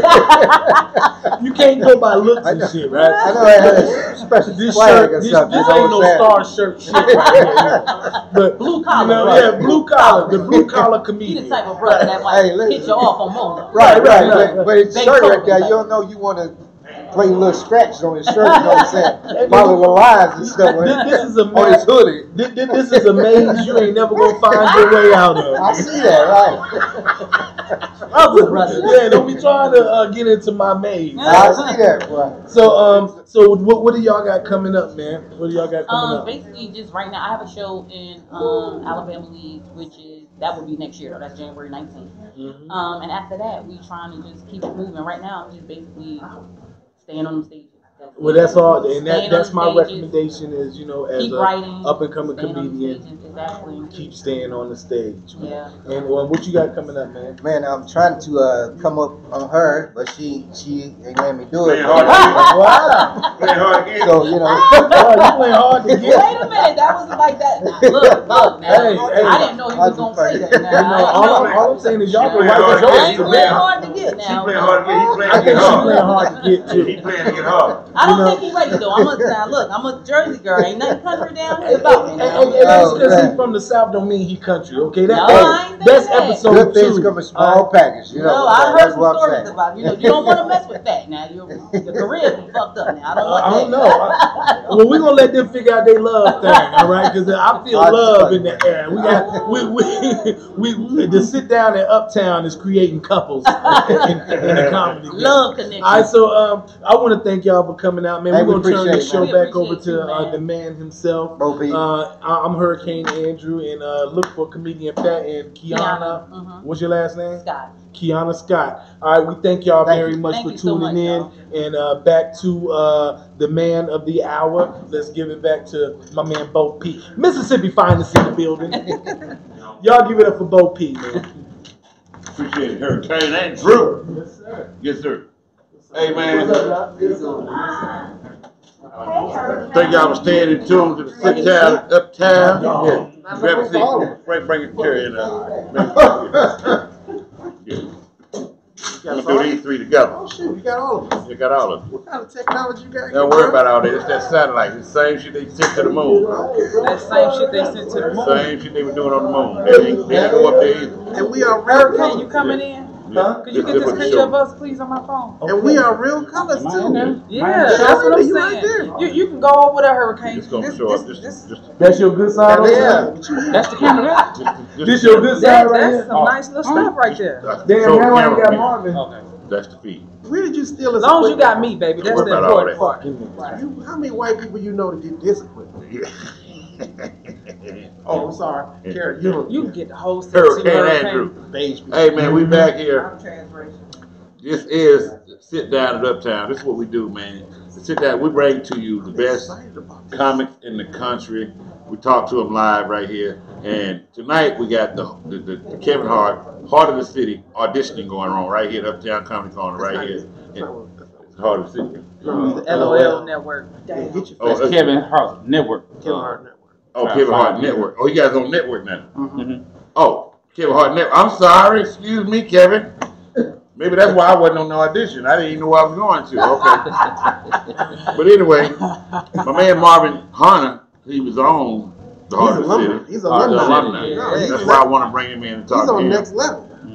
So how important is this type of event for young comics coming up, Marvin? Very, very important. Everything's important in the day and age of the internet comedian. So whatever you can do to elevate yourself, you need to try to do that. So especially a major platform like anything dealing with Kevin right now, so it's very, very important. Yeah. So it benefits your career. It's a nice credit. Yeah. I can't say I ain't blowing up or nothing like that right now. You know what I'm saying? But it's a great credit when you self your resume and try to get booked to have. Yeah. You know what I'm saying? Yeah. Tonight, my man, one of the funniest brothers in the country, and one of the funniest females in the country, Sanchez is here, and also my man Hank Denson is here, and Marvin Hunter. Hank, you audition tonight. How you feel about the opportunity to Come go on, up man. The opportunity is major, but it's all relative. You know what I mean? It's a recording for somebody else to see, so you don't know what translate. So you may be in a room. This is what it bothers me. Well, it doesn't bother me, but showcases like that, when the talent coordinator is picking, you got to translate on the film for somebody else that may be making a major decision. So, and then they didn't even, it's not dressed for the actual show. Like a lot of people, like you put me in a crowd full of people, it's a totally different show. But then you put a smaller group in there, you're trying to push whatever, but you're like, oh, we got 10 minutes. It's not the same. I've done shows over and over with all different types of crowds, but you still feel that pressure, that nervous, like, what are they looking for? Should I not cuss? Should I cuss? And then that's why even my wife was like, I hate showcases. I just spoke about that. I hate showcases. My wife said I hate them because she said it don't show your true talent. I'm like, I know, but it's all good. Thanks for the opportunity. Whoever put me on the list. Oh, RP. RP people, that's in the camp, put me on the list. So that's dope. As long as you in the conversation. Yeah. That's all that matters. Yeah. Yep. Miss Sanchez, you in the building. How y'all doing? You in the building tonight. And how is it for you, young lady from Mississippi? Right? Both of them from the city. Yeah, all three of us. All three of us. I'm from the other. You from Massachusetts? I'm from the other end. You sold us to Mississippi. No, they turned the heat off where I live. Where I'm from, ain't no heat. Yeah. I pretty much, it's the awesome experience for me. Just this whole. I love that she's an alternate. It's not an alternate, but an alternate. It's just amazing. One of my main goals is I come from a small town. I want to put my city on my back, and I want to be able to give back and just chase my dreams and just be great. So any opportunity, even when my name come up in great people's minds, it's a blessing to me. She sound like Stacey Abrams, don't she? She got her spiel together. She said I'm gonna put Mississippi on my back. Yeah, Kansas City. I just want to got a strong back too. Kansas City, you can put that on your back. We are. It's a decent amount of comedians, funny comedians outside of Mississippi, and I hate when they try to put us in categories, or they only say it can only be one funny motherfucker coming out of there. Oh no. Or if it's a decent amount of females females. Oh, it's that one female. And that's why I always make sure that I highlight, I want to put my city on my back. I'm not, trying to be just the one and only funny bitch out of Mississippi. No, I have a ton of plans for my city and for my personal life, period. So I'm going to put on and I'm going to rock that shit out. Yes, ma'am. Yes, ma'am. Put them on your back, baby. That's it. They're better than, hey, it's a lot of funny cats come out of Mississippi. I don't care what nobody say. I'll take my Mississippi cats against anybody's state. Okay? You don't want that. But I tell people all the time, you don't want. Who you got from Massachusetts besides you? Okay, you want to go down the list? Everybody show you want to be on. Conan O'Brien, Jay Leno, everybody show you want to be on. Oh, they all from Massachusetts? Yeah. Oh, I'm sorry. Patrice O'Neal. Who else? Everybody show. Oh, Patrice now. That's everybody my man. Show you want to be that on. That was my man right there, Patrice Dane O'Neal. Cook. Yeah. Come on, I'm in a different class, dude. It's different. But check this out. You got a movement going that's different than a lot of comics. You have taken on the teachers of America as your I don't know what to say. It's a platform. It's a platform. Teachers more, which is the best. Just paying more money. It's more or less like it's about an experience that I had. It's all about experience. I had experience as a father, a parent going to a conference, not a conference, but a field trip, and it unplugged me to like, yo, who is helping these people? Like we take it real lightly what they go through. But if you watch now, Marvin posted something today about the teacher. She was just coming back from cancer surgery. Oh yeah, I saw it. And that kid punched her in her face. Then the last week, the music teacher beat her up, and then a teacher here in Georgia had a knife pulled on her and cut her throat in ICU. But you got to give some revenge. One of the teachers, North Carolina, he beat the boy up. That's California. Music teacher. That was a music teacher. Yes, he took up for the rest of them. He got hit with that ball. I don't play around with people's kids like that. It really pisses me off or whatever because I know my teacher. I had 2 or 3 teachers take me to their personal home and took care of me my last 2 years in high school. And they didn't have. The crazy part is these people don't have to do it, but their heart is so into teaching and making sure the kids can be something later on in life. It really saddens my heart. So when Hank came up with the pay teachers more, I was on a motivational speaking seminar, and I'm like, do y'all know the garbage man get paid more than you teachers? Yes. And they did not know that. It's sad, man. They did not know It's that. sad. So I have a lot of great plans for them as well. Yeah, I'm pushing a tour now called Teacher Relief Live. I was getting a little flack from the pay teachers more money. Like it sells merchandise, but it doesn't get me in the doors because people think I'm starting a strike. So the Teacher Relief Live is more of a production where I can get more money and I can put more of my funny friends on it. So it's more. I'm happy you're doing that because teaching is arguably the best, the most important occupation that we have out there. Yeah. So no matter what you do, somebody had to teach you how to do it. Right. Yeah. So Yeah, that's true. I don't agree. I'm just kidding. I was gonna say, oh damn. I'm just kidding. I'm just saying, Hank, once you retire from comedy and just entertainment, he gonna have a JP Morgan branch. This nigga's smart with sponsorship and shit. Well, my thing is, we don't need to teach them. We got Google. Well, no. Google and YouTube. Google and YouTube. Google had me thought I had an STD. I'm just kidding, teachers. No. I'm just kidding, teachers. I love you, teachers. I'm just crazy. I don't do Google. Yeah. Google and YouTube don't teach you time management. They don't teach you a lot of stuff. Personal skills. A lot of kids never talk to their parents. A lot of kids don't have interaction with adults besides the teacher at the school. So these kids are not touching. They don't learn how to interact with people. So that only one teacher that's actually person skills. That right there is going to be the downfall of the world if we keep messing around. It needs to go back to the Mississippi days where they will paddle our ass. Like you got generational ass whoopings. Like your teacher taught your mama. Like it need to go back to that. It's crazy. That's what my teacher taught my mama and daddy. She said, boy, your mama and daddy didn't act nothing like you. Yes, do I need to call them? When they say, do I need to call them? Yeah, straighten up. It's different. It's different now. You know what I'm saying? He took industrial arts out of the school. Ain't nobody know how to do no electrician. They can't be no welder. They don't know no carpenter. Ain't nobody pushing no kid no trade. Man, when I grew up, we had to take what you call agriculture class. Yeah. You learn how to cut wood. Horticulture. Yeah. You got to kill animals. How to preserve it once you kill them. We had to learn all that. That's what cut you learn in trees. Mississippi. Oh yeah. We learned how to balance our taxes. Credit. I bet you I believe it. No, man. I believe it. You have to take either home ec, or agriculture. Yeah. So my best friend, he took home ec, and he know how to iron like a motherfucker. That nigga could iron sheets. And I also think social media has an influence on certain things too. Like I believe kids now. I know, like I have a niece that's 5 years old. They got a Facebook, but if they see this stuff, they influenced by it. They think they can get away with it. Yeah. Like social media to me is a blessing and a curse. Like the world is more, a way to. Has woken up to all the social issues and stuff that we have. But then again, you got some ignorant people that like, if this fool can do it, I can do that too. You don't feel like no woman from Mississippi. You ain't got no twang, no accent, or nothing. When the cameras come on, it'll come in every now and then. Like my T's are caged, screech, straight, and scream. Like it'll come in there. Okay. But you ain't like small pie. Oh, that's definitely Where's she from? Drew. That's from Drew, Mississippi, right there. Sugar Ditch. Yeah, she's still back there. No, she's not there. We didn't talk about deer hunting, rabbit and stuff. So you sit around talking about that? I still do. You sit around, You still hunt? I love to go deer hunting. I gotta have, it's hard for me to date a city dude because if you don't know how to go out and hunt and provide for our family, then I can't be with you. I was talking to a dude who didn't know how to fish. I'm like, I own a fishing pole. You don't know how to fish? You lay in the ground on the camel and wait? I like ATVs. I like riding through mud. I like all you that. don't mind getting dirty?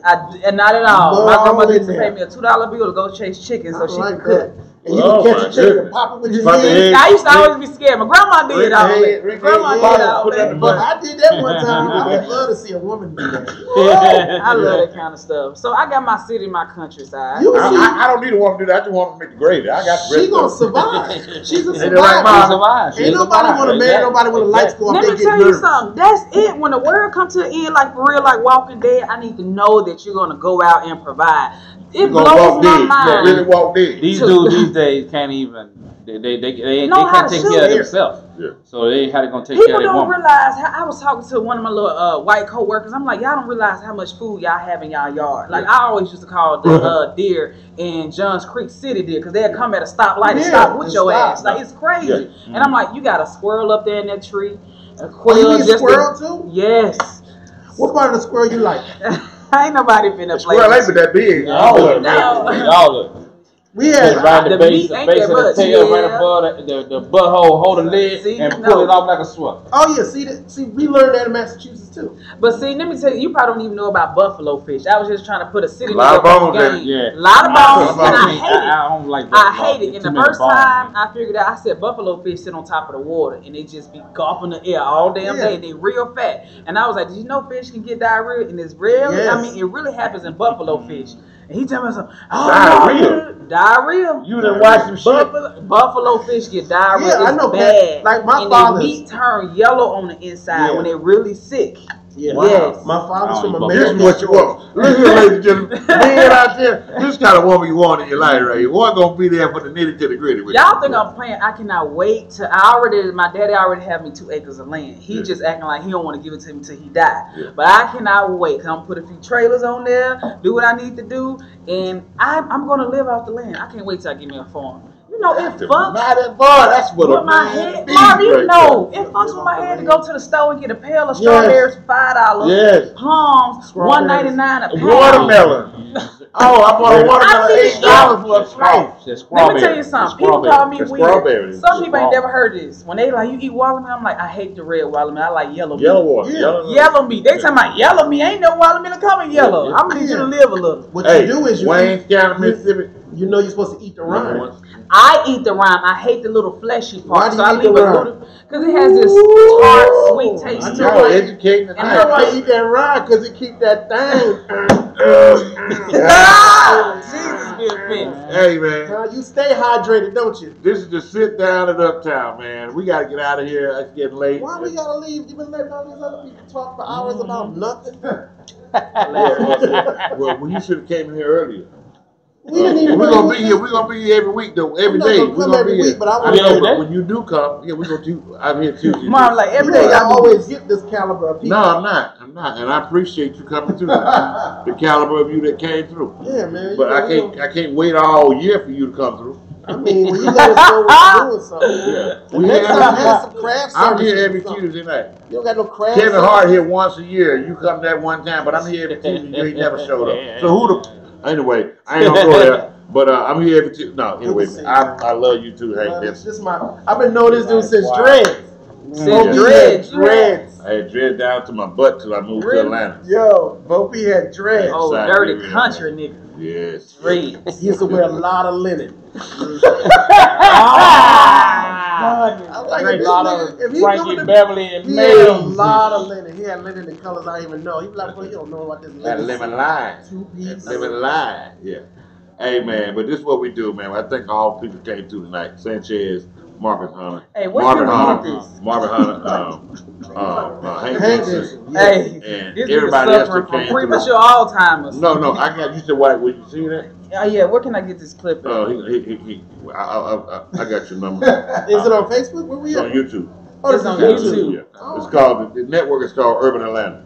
This is your network? This is my man William. Thank you for doing what you're doing, brother. I appreciate you messing Can I with get us. your contact info? I just can't get this interview off And the YouTube show is like called. that. I would like to have a link so I can Sit save it down to at my Uptown. phone. Okay. So We got you. Do I need to get your contact info? Yes. We don't show the stage, but we show the stuff around the stage. This is dope, man. Yeah, so we thank y'all for coming through, sitting in with us. Okay. And we appreciate y'all, man. Both of you do good stuff, man. Yeah, man. We're trying. You know, we done this 3-4 times together. I know. We done built 3-4 studios trying to do this. You done did 8 or 9 shows. I'm gonna hope this one. Sweet mother of mercy, I tell you. The problem had was a radio we show. lost studio every time we lose the studio. A radio show, a cooking show. Yeah. He had all kinds of You stuff. had a This is cooking show? fancy. What happened to that? Oh, we're gonna be able to cook here. We're gonna do some cooking out back. We got a big old grill out Don't back. mess it up. Just do what they let you do. I'm gone. I gotta piss. All right, Sanchez, you gotta go hunt. Hey, you gonna be outside? You gonna be outside? That's how I got a You ringworm can on piss in my the ass. wood. She said that's how I got a ringworm on my ass. I don't think that was ringworm. Don't quote me. I don't think that was ringworm. A frog kiss your ass. Look at my I don't think that was ringworm. Did you let it dry I up? think that was tree trunk. tree trunk. What the fuck is That's tree the trunk? worst thing to get in the wood is tree trunk. Tree trunk. You Dick got a raw down, ass? dick down by dirt dick nigga in the wood. That's what that was. I would never that. I would never that. He's Jesus. never that. Shoot, what you just said, you ain't coming in Right. the shower. All the shit you done said, I don't think you coming in the shower. No, you ain't. You ain't. Hey, we see y'all next You gonna time. have whites When out you Sit there? down at Uptown. We piss sit on down some again.